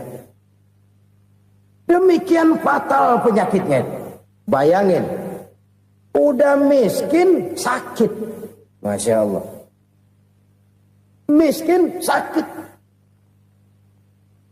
Sakitnya nggak lama, kira-kira 16 tahun. Istrinya 3, 2 mental minta ceraiin. Ngerawatin laki bengek begini. Senang belum tentu, susah udah pasti nih. Cerai aja, cerai dah. Cerai. Tinggal satu Siti Rahmah yang setia menemani beliau. Sesetia-setianya hati perempuan. Satu saat Siti Rahmah bilang, "Bang, iya, abang kan Nabi, Bang. Lalu, namanya Nabi kan doanya jarang meleset, Bang. Maksud kamu minta kenapa sih sama Tuhan biar abang sembuh baik dah, Bang?" Siti Rahmah, "Iya. Saya sakit berapa tahun sih dah?" 16 tahun, Bang. "Sebelum ini saya sehat berapa tahun?" "Ya kira-kira 60 tahun, Bang." "Nah, coba ente banding-bandingin, Rahmah. Saya dikasih sehat 60 tahun. Dikasih sakit 16 tahun. Sudah nggak sabar mau doa kepada Allah minta sembuh. Saya malu kepada Allah. Diuji dengan yang luar biasa seperti ini, tidak mengganggu stabilitas kehambaannya. Dia tetap menghamba kepada Allah Subhanahu wa ta'ala. Saudara-saudara kaum muslimin rahimakumullah. Kunci menghadapi kesulitan itu apa? Allah jelaskan dalam satu ayat, "Wa basyiris sabirin alladzina iza asabathum musibah qalu inna lillahi wa inna ilaihi raji'un." Gembirakan orang-orang yang sabar. Siapa mereka itu? Yang apabila mendapat musibah mereka kembali kepada keyakinan dasar. Segalanya dari Allah dan segalanya akan kembali kepada Allah. Ini konsepsi dasar dari sikap muslim dalam menghadapi berbagai kesulitan. Segalanya dari Allah, segalanya akan kembali kepada Allah. Kalau ini sudah kondisi dasarnya, maka kita akan lapang menghadapi kenyataan bagaimanapun pahitnya. Apakah itu namanya miskin? Apakah itu namanya sakit? Bahkan maut sekalipun. Segalanya dari Allah, segalanya akan kembali kepada Allah. Ini sikap hidup, bukan sekedar ucapan. Kita kadang-kadang menjadikannya sebagai ucapan. Mulutnya sehingga berhenti, innalillahi wa inna ilaihi raji'un, tapi nangisnya terus gerung-gerungan. Bukan itu, ini kesadaran moral. Kalau segalanya dari Allah, segalanya kembali kepada Allah, kan sebenarnya cuma nunggu giliran. Hari ini saya nyembayangin dia, entah hari apa saya disembayangin orang. Hari ini saya antar dia ke kubur, entah hari apa orang nganterin saya ke kubur. Hari ini saya tahlilkan dia, entah nanti kapan orang tahlilkan saya. Segalanya dari Allah, segalanya akan kembali juga kepada Allah. Oleh sebab itu saudara-saudara, kesulitan bukan untuk ditakuti. Kesulitan justru untuk diatasi, dicarikan jalan keluarnya. Dan tidak ada orang yang tidak pernah mendapat kesulitan. Tidak ada. Semakin tinggi status sosial, semakin tinggi kualitas keimanan, semakin besar juga tingkat kesulitan. Hanya saja bagaimana cara kita mengatasinya. Dan Al-Quran menyatakan, "Inna ma'al usri yusra." Di balik kesulitan itu pasti ada kemudahan. Roda itu berputar. Karena itu Rasulullah sallallahu alaihi wasallam mengingatkan kepada kita, "Ta'arraf ila Allah fir raha ya'rifka fis syiddah." Ingatlah kepada Allah di waktu kamu senang, supaya Allah ingat kepada kamu di waktu kamu susah. Kalau waktu senang kita ingat kepada Allah, kita susah, Allah tidak akan meninggalkan kita. Tapi kalau waktu senang kita jauh dari Allah, sujud tidak sempat, dengan masjid jauh, ketika senang kita lupakan Allah. Nanti begitu kita susah, Allah lupakan kita. Dan itu menyakitkan. Oleh karena itu orang-orang tua kita dulu bilang, kalau lagi sehat ingat-ingat lu bakal sakit nanti. Kalau lagi kaya ingat-ingat satu saat kita bakal jatuh miskin. Bahkan kalau lagi muda ingat-ingat kita bakal tua. Dan yang terpenting, kalau lagi hidup ingat-ingat kita bakal mati. Saudara-saudara kaum muslimin rahimakumullah. Jadi yang kedua yang merupakan perbendaharaan surga, menyembunyikan musibah. Saudara-saudara kaum muslimin rahimakumullah. Hal ketiga yang merupakan perbendaharaan surga adalah wasilaturrahmi. Orang yang suka bersilaturahmi. Sebagaimana yang kita maklum bahwa manusia adalah makhluk yang disebut zon politika. Makhluk sosial yang tidak mungkin hidup sendiri-sendiri. Betapa dan siapapun kita memerlukan orang lain. Bodoh betul manusia kalau tinggal di tengah masyarakat tapi tidak mau bermasyarakat. Merasa hebat sendiri, pintar sendiri, gagah sendiri, kaya sendiri. Mungkin kalau mati juga ngubur sendiri. Jangankan kita di sini. Di sorga saja Nabi Adam waktu sendirian bengong melulu, mondar mandir. Allah tegur dalam sepidang. Ini kalau bahasa saya. Iya Tuhan, sepi ini nggak ada coret-corekan pisan ini. Diciptakan Siti Hawa baru anteng Nabi Adam. Itu di sorga. Cobalah. Umpamanya saudara tinggal di Jakarta nih. Kayak bener. Apaan aja di Jakarta punya saudara dah. Pembuatan Semanggi ambil. Monas, Buntel bawa pulang. Hotel-hotel ambil semua. Cuman tinggal di Jakarta sendirian. Apa enaknya? Betapa dan siapapun kita perlu orang lain. Tidak ada seorang pun yang bisa memenuhi kebutuhan hidupnya secara sendiri-sendiri. Nah, Islam telah menyelamatkan manusia dari ras diskriminasi. Mengikat manusia dengan persaudaraan yang berlandaskan kepada akidah. Karena itu dianjurkan bersilaturahmi. Bahkan Nabi menyatakan, Man arada ayyubsata lahu fi rizkihi wa yunsa'a fi atharihi falyasil rahimah. Siapa yang kepengen diluaskan rezekinya dan dipanjangkan usianya, banyaklah ia bersilaturahmi.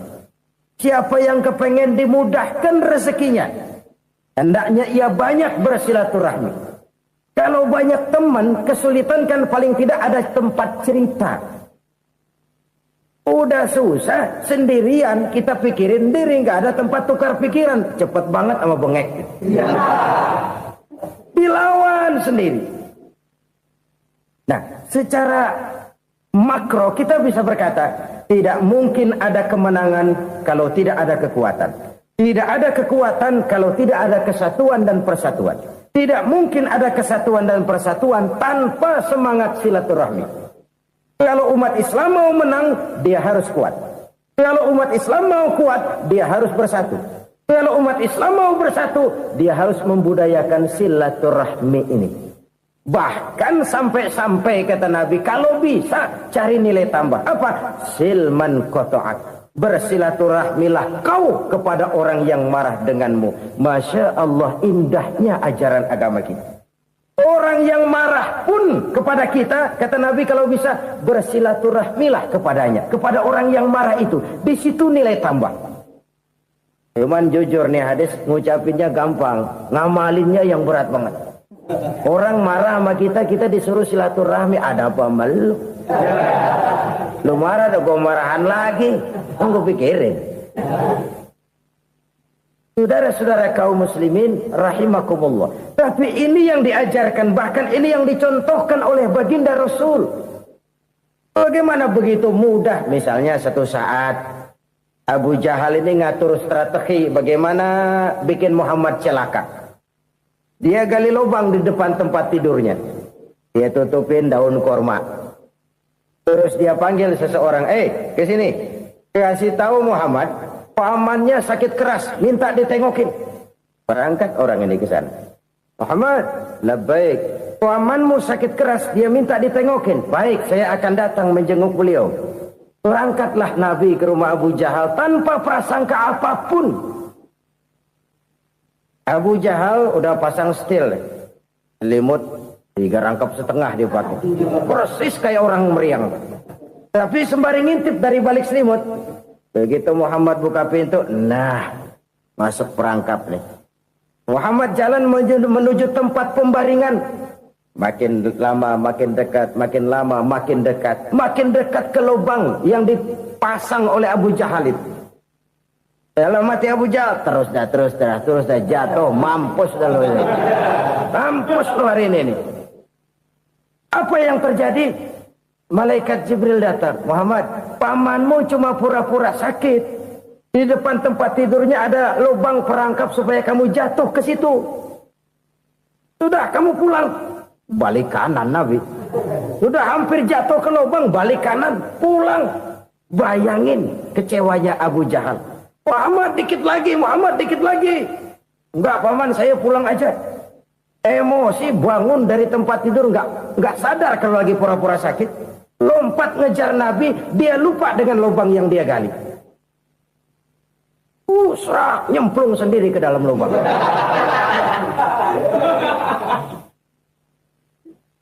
Nabi terus berlalu. Ini terjadi keanehan.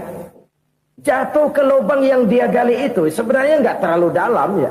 Antara 3-4 meteran lah. Tolong saya jatuh ke lubang ini. Datanglah pelayan-pelayannya itu. Angkat saya dari sini. Oh, yang ngulurin tambang. Satu gulung, belum juga nyampe itu tambang. Kurang, beli lagi ke warung. Sambung, ulur lagi, enggak juga bisa sampai. Wah, ini kerjaan Muhammad ini. Tolong, siapa salah seorang kamu ke rumah Muhammad, kasih tahu encangnya kecebur. Minta ditolongin. Sampaikan kepada Rasul. Kenapa? Pamanmu jatuh ke lubang, Muhammad minta tolong diangkatin. Tambang udah nyambung-nyambung gak nyampe juga. Ya, nanti saya datang, saya tolong. Coba. Nyata-nyata orang berniat jahat mau mencelakakan dia. Datang dia menolong. Ini yang disebut air tuba dibalas air susu ya ini. Bukan sebaliknya. Air tuba dibalas air susu. Paman, kecebur ya? Iya Muhammad, tolong ini. Pegang tangan saya. Nabi ulurkan tangannya, nyampe, dipegang oleh Abu Jahal, diangkat ke atas, sampai atas. Apa kata Abu Jahal? Sihirmu memang hebat Muhammad. Udah ditolongin dikata sihir, yang enak kita kemplang kan itu orang begitu. Urusan apa? Tapi inilah akhlak. Kalau bisa kamu bersilaturahmilah dengan orang yang marah kepadamu sekalipun. Orang marah kita tetap baik. Kalau kita berbuat baik sama orang yang memang baik, rasanya sih biasa-biasa aja.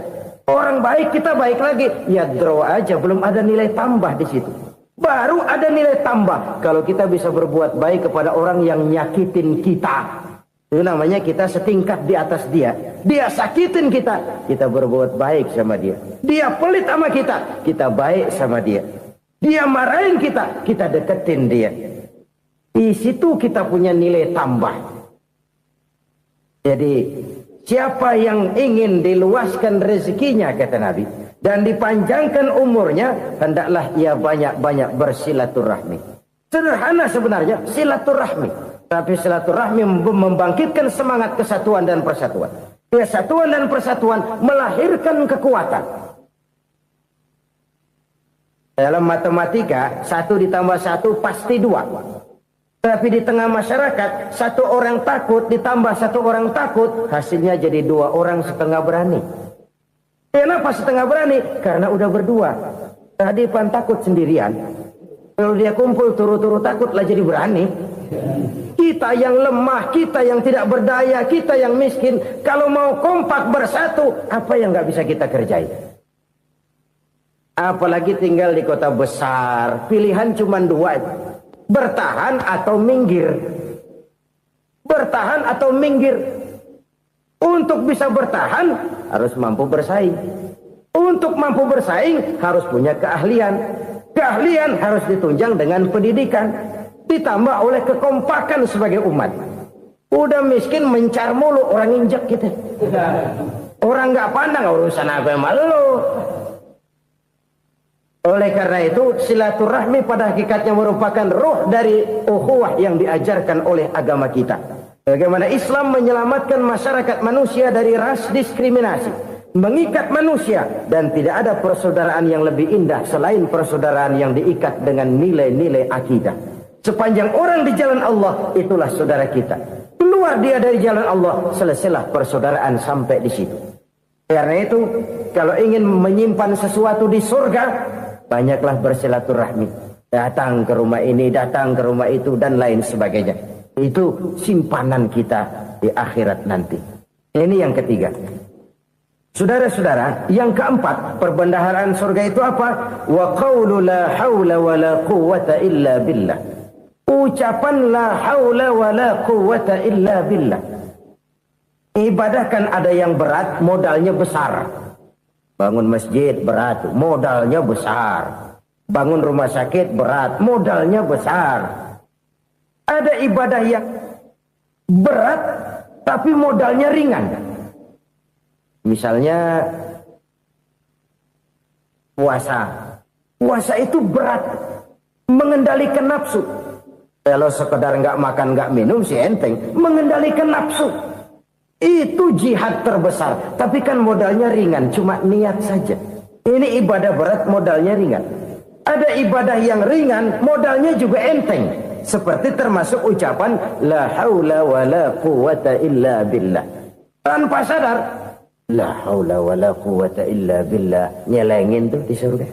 Nyelengin, kita nggak terasa. Nyelengin simpenan akhirat. La haula wa la quwwata illa billah. Nyimpan lagi. Kaget. La haula wa la quwwata illa billah. Nyimpan lagi. Banyak simpenan. Walaupun sebenarnya yang dimaksud di sini adalah kesadaran batin. Bahwa tidak ada daya dan kekuatan kecuali Allah. Itu intinya. Kita memulai pekerjaan disunahkan baca bismillah. Kan begitu. Apa itu? Kesadaran moral. Bahwa ini saya bisa kerjakan. Saya kerjakan ini dengan menyebut nama Allah. Kenapa? Kalau Allah tidak memberikan daya dan kekuatan, mana mampu saya kerjakan ini. Maka saya kerjakan ini dengan menyebut nama Allah. Bismillah. Kesadaran moral. Manusia hanya wajib berusaha, tapi nggak pernah wajib berhasil. Banyak hal-hal yang kalau kita renungkan secara rasio nggak mungkin, tapi jadi kenyataan. La haula wa la quwwata illa billah. Tidak ada daya dan kekuatan kecuali bagi Allah semata-mata. Kesadaran moral akan kelemahan dan keterbatasan makhluk bernama manusia. Kadang kita kagum dengan otak, tapi kita sering lupa sama yang bikin otak. Padahal bagaimanapun hebatnya otak, yang bikin otak pasti lebih hebat dari otak. Nggak percaya, silahkan otak-otakan. Inilah kecenderungan. Kita kagum dengan pesawat-pesawat mutakhir, bukan main besi gede banget terbang itu. Alangkah hebatnya. Lalu apa yang bikin otak tidak lebih hebat dari itu semua? Kita puji laut. Apa yang bikin laut tidak lebih hebat dari laut itu? La haula wa la quwwata illa billah. Tidak ada daya dan kekuatan kecuali Allah. Apa yang bisa kita lakukan? Kalau tidak karena daya dan kemampuan yang diberikan oleh Allah kepada kita. Lahirlah sikap tawadu, rendah hati. Tidak melonjak menjadi angkuh dan sombong. Sadar akan kelemahan dan keterbatasan diri. Sebagai makhluk yang diciptakan oleh Allah Subhanahu wa ta'ala. Jadi satu sisi ini ucapan yang berpahala, la haula, jadi wiridan. Pada sisi lain ini kesadaran moral, sikap mental, kesadaran batin. Bahwa yang punya daya dan kekuatan itu cuma Allah. Kita nggak pantas untuk sombong. Sebab sombong itu pakaiannya Allah. Kita nggak sedang pakai pakaian Allah, kegedean. Dan makin kita renungi, makin terbentur. Apa sih yang bisa kita sombongin? Kita mau sombong apa? Kayak pintar, itu kan semua relatif. Di atas langit masih ada langit lagi. Jadi oleh karenanya, marilah kita menyadari. Manusia hanya wajib berusaha, tapi tidak pernah wajib berhasil. Yang berusaha saja tidak wajib berhasil, apalagi yang tidak berusaha. Islam bukan agama orang pemalas yang selesai sholat lalu endelohom, nggelenggem ayem-ayem. Tapi Islam bukan agama orang sombong yang setelah berusaha lalu tidak memerlukan Allah. Kita bisa saja bikin proyeksi, tahun sekian kita bakal panen besar menurut perhitungan otak. Tapi ada kejadian lain. Apa? Tikus ngambek. Habis itu dimakanin tikus, panen gagal. Proyeksi rasional gagal oleh tikus-tikus yang ngambek itu. Bisa saja terjadi. Tahun depan kita panen besar, urung. Kenapa? Musim panas panjang. Dan sekarang ini koran-koran bikin berita musim mengalami penyelewengan. Bukan cuma manusia yang nyeleweng sekarang. Musim pakai nyeleweng. Mestinya kan musim hujan udah selesai, masih hujan-hujan juga. Musim. Nah sekarang kita boleh bikin proyeksi, kita bakal panen besar. Tahu-tahu musim panas panjang, sawah retak, air kering. Cari teknokrat yang paling botak, suruh pendekin tuh musim panas. La haula wa la quwata illa billah. Inilah kesadaran moral. Saudara, saya teringat satu saat ada seorang konglomerat. Umurnya ya kira-kira 70-an. Suatu saat dia ditanya oleh wartawan, "Pak, umur Bapak berapa sih?" "Ya paling 10 tahun. 10 tahun? 10 tahun? Anak Bapak berapa orang?" "Satu." "Satu saja?" "Satu." "Harta Bapak berapa?" "Ya paling-paling bangsa 7 juta kali." 7 juta? "Iya." Pak, kenapa Bapak bohongi saya?" "Bapak punya buku biografi. Koran-koran, majalah-majalah banyak memuat cerita riwayat hidup Bapak. Saya tahu umur Bapak 70. Kenapa bilang cuma 7 tahun? Saya tahu anak Bapak 8. Kenapa cuma bilang 1? Saya tahu harta Bapak miliaran, mungkin triliunan. Pabrik di mana-mana, bank di mana-mana. Kenapa bilang uang Bapak cuma 7 juta? Nah, kata si konglomerat tadi, "Kamu benar nak, kamu benar. Umur saya kalau jumlahnya memang 70 nak. Cuman ingat-ingat saya, baru 7 tahun terakhir ini saya sujud. Baru 7 tahun terakhir ini saya berusaha dekat dengan Allah. Saya laksanakan perintahnya, saya jauhi larangannya.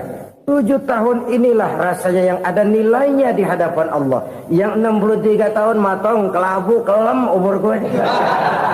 Habis untuk maksiat, untuk munkarat. Maka ketika ditanya tadi, umur saya 7 tahun itu.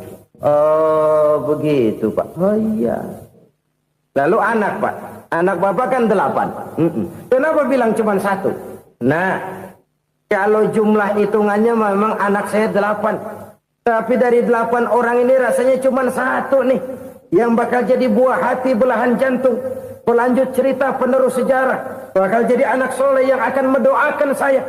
Cuma 1 rasanya anak saya ini yang bakal jadi buah hati saya, besar-besaran saya, yang akan mendoakan di kubur saya, yang akan mendoakan di akhirat saya.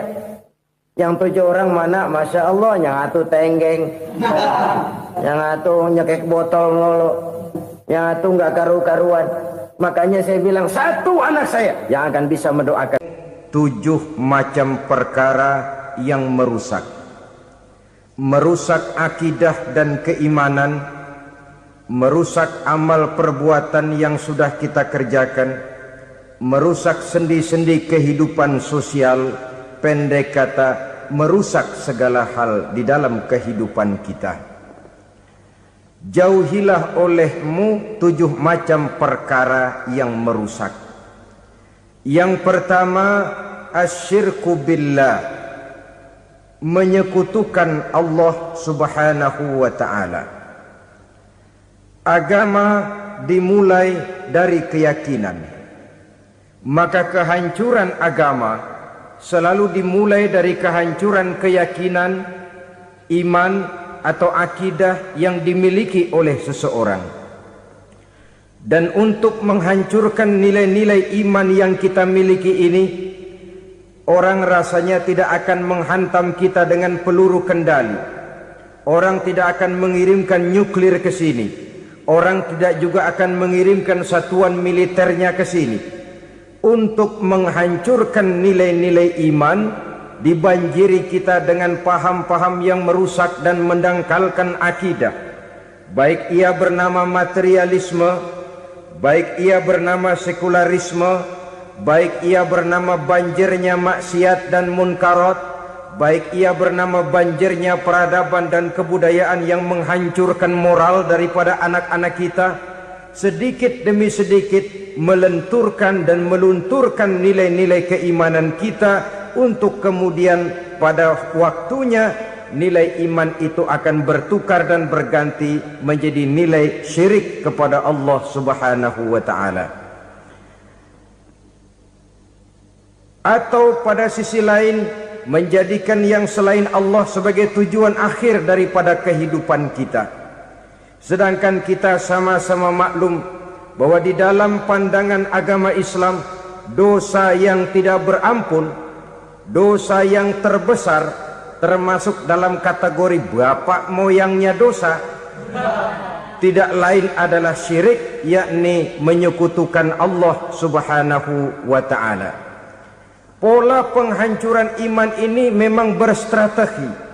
Ditawarkan kita kepada paham materialisme, paham kebendaan, di mana otak menempati urutan sebagai ranking pertama, Tuhan jatuh pada urutan kedua.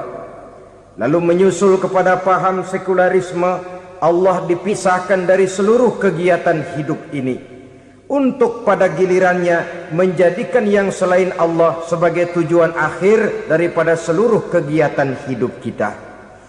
Oleh karenanya, kewajiban menjaga nilai-nilai iman ini merupakan kewajiban yang mulia tetapi berat, tidak hanya untuk kita, tetapi juga bagaimana mewariskannya kepada anak-anak kita, generasi yang akan datang. Orang-orang tua bijaksana yang diceritakan di dalam Al-Quran, kalau sudah berpikir tentang anak-anaknya, pertanyaan yang paling mereka risaukan ialah, ma ta'buduna min ba'di. Anakku, kalau pada satu saat aku, ayahmu sudah tidak ada lagi di dunia ini, meninggalkan kamu semua, ma ta'buduna min ba'di, apa yang akan kamu sembah nak? Jikalau sekarang ayahmu masih mau ke masjid, masih mau melakukan rukuk dan sujud, masih beribadah menyembah Allah Subhanahu wa ta'ala, kalau orang tuamu sudah tidak ada, ma ta'buduna min ba'di, masihkah engkau mau datang ke masjid? Masihkah engkau mau rukuk dan sujud? Masihkah engkau mau menyembah Allah Subhanahu wa ta'ala? Pertanyaan ini yang dipikirkan oleh Nabi Yakub kepada putra-putranya. Pertanyaan ini yang diteruskan oleh Nabi Ibrahim kepada anak-anaknya. Pertanyaan ini yang diwariskan oleh generasi ulama'us salafus saleh kepada para generasi berikutnya. Bagaimana kita generasi sekarang? Kita orang-orang tua sekarang bukan berfikir ma ta'buduna min ba'di, malah yang kita fikirkan ma ta'kuluna min ba'di. Kalau bapak tidak ada nanti kamu makan apa nak? Perkara kamu nyembah apa? Urusan nomor 18. Yang penting kamu nanti hidup bisa makan nak. Maka kita sibuk mewariskan harta kepada anak-anak kita. Kita sibuk mewariskan kebun dan tanah kepada anak-anak kita. Kita sibuk mewariskan pabrik kepada anak-anak kita, sementara kita lupa mewariskan intan yang paling mahal, mewariskan mutiara yang paling berharga, yaitu nilai iman kepada Allah Subhanahu wa ta'ala. Alangkah baiknya apabila warisan harta, warisan tanah dan kebun, warisan rumah dan pabrik didasari lebih dahulu dengan mewariskan nilai iman kepada Allah Subhanahu wa ta'ala. Sebagai orang-orang tua, kita boleh bersedih kalau anak kita tidak mengerti komputer. Kita boleh bersedih kalau anak kita tidak mengerti matematika. Kita boleh bersedih kalau anak kita tidak mengerti bahasa Inggris. Tapi sewajarnya lebih bersedihlah kita orang tua jikalau mempunyai anak yang tidak kenal Allah sebagai Tuhannya, yang kemudian tidak mau rukuk dan sujud kepada Allah Tuhannya, itulah kemalangan yang paling malang bila kita meninggalkan generasi yang tidak bertauhid kepada Allah Subhanahu wa taala. Betapapun anak kita tidak ngerti komputer, saudara, paling-paling kerugiannya cuma kerugian dunia. Masuk dia ke alam barzakh, munkar nakir tidak akan sempat tanya kau belajar komputer apa tidak. Kumpul dia di padang mahsyar, malaikat juga tidak akan tanya matematikamu nilainya berapa. Yang ditanya kau kenal Allah, kau rukuk dan sujud kepadanya, kau pernah datang ke masjid. Oleh karena itu sekali lagi, menjaga nilai iman tidak hanya untuk kita, tetapi juga mewariskannya kepada anak-anak kita, generasi yang akan datang. Sungguh kemalangan yang paling besar apabila kita meninggalkan anak-anak kita. Mereka kita tinggalkan lemah ekonominya, itu tidak baik. Mereka kita tinggalkan lemah otaknya, itu pun akan membuat mereka tertinggal oleh yang lain.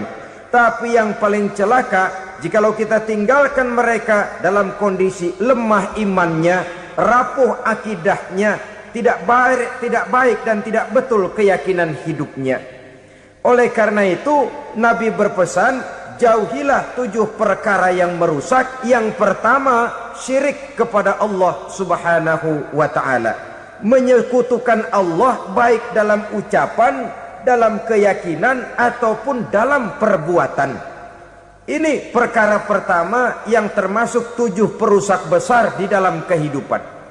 Kalau sudah jatuh kita ke lembah syirik, bagaimanapun banyak kebaikan yang kita kerjakan, berjiwa sosial, bertangan pemurah, gemar menolong orang lain, kalau memang dasarnya syirik, maka seluruh kebaikan kita akan hancur, tidak akan ada nilainya dalam pandangan Allah Subhanahu wa taala.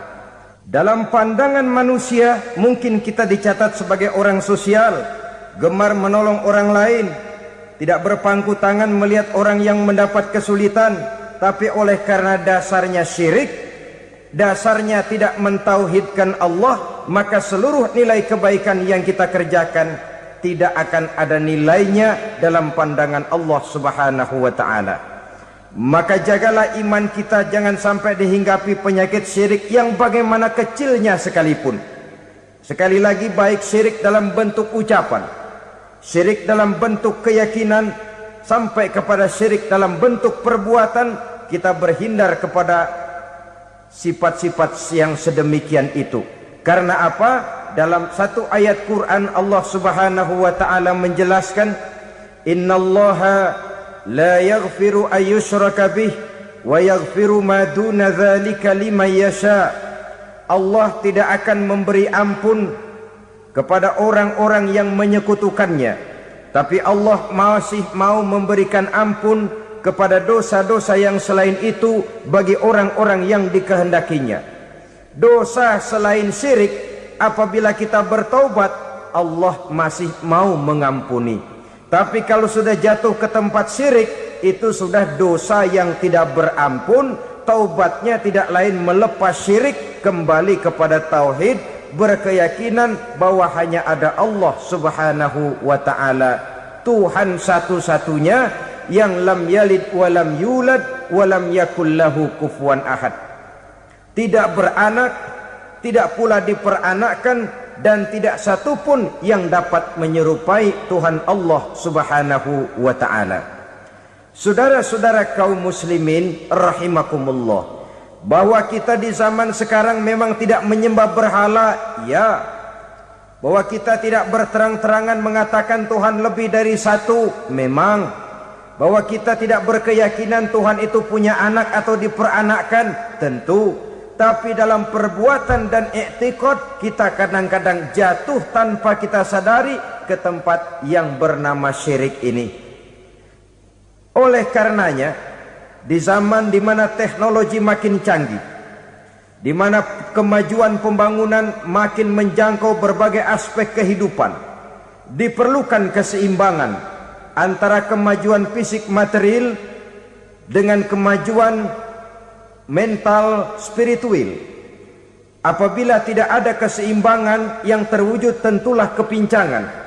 yang diawali dengan pincangnya cara kita berpikir sehingga pada akhirnya akan mengarah kepada pincangnya cara kita berbuat dan bertindak di dalam kehidupan kita. Oleh karena itu Nabi berpesan, jauhilah sifat syirik karena syirik merupakan dosa yang teramat besar. Ini sifat merusak yang pertama. Yang kedua kata Nabi, wasihra, jauhilah sihir.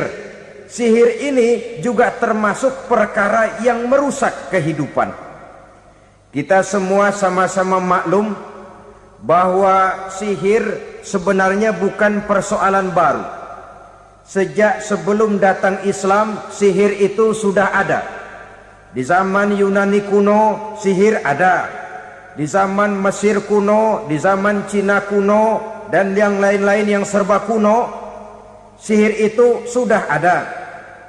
Bahkan para nabi pun, para rasul yang diutus oleh Allah Subhanahu wa ta'ala, senantiasa berhadapan dengan ahli-ahli sihir untuk menguji kebenaran dari misi yang mereka bawa. Sihir adalah perbuatan di luar kebiasaan yang bisa dikerjakan oleh ahlinya dengan bantuan jin atau setan. Hukum mempelajari sihir adalah haram, mengamalkannya lebih haram lagi. Sebab itu saudara-saudara, sihir merupakan perbuatan merusak yang harus kita jauhi. Ciri-ciri daripada perbuatan sihir, pertama, ia mengandung tipuan, bayangan khayal. Di zaman Nabi Musa misalnya, orang melihat tambang-tambang itu seperti ular. Nabi Musa melayangkan tongkatnya menjadi ular-ular besar yang memakan ular-ular kecil ciptaan tukang-tukang sihir Fir'aun tadi. Lalu sihir bisa terjadi dengan bantuan jin kafir atau setan. Kemudian ciri yang ketiga, sifatnya halus dan tersembunyi. Taruh kata ada seorang ahli sihir yang mempergunakan ayat-ayat Quran sebagai jompa-jampe, sebagai baca-bacaan, itu cuma sekedar kedok.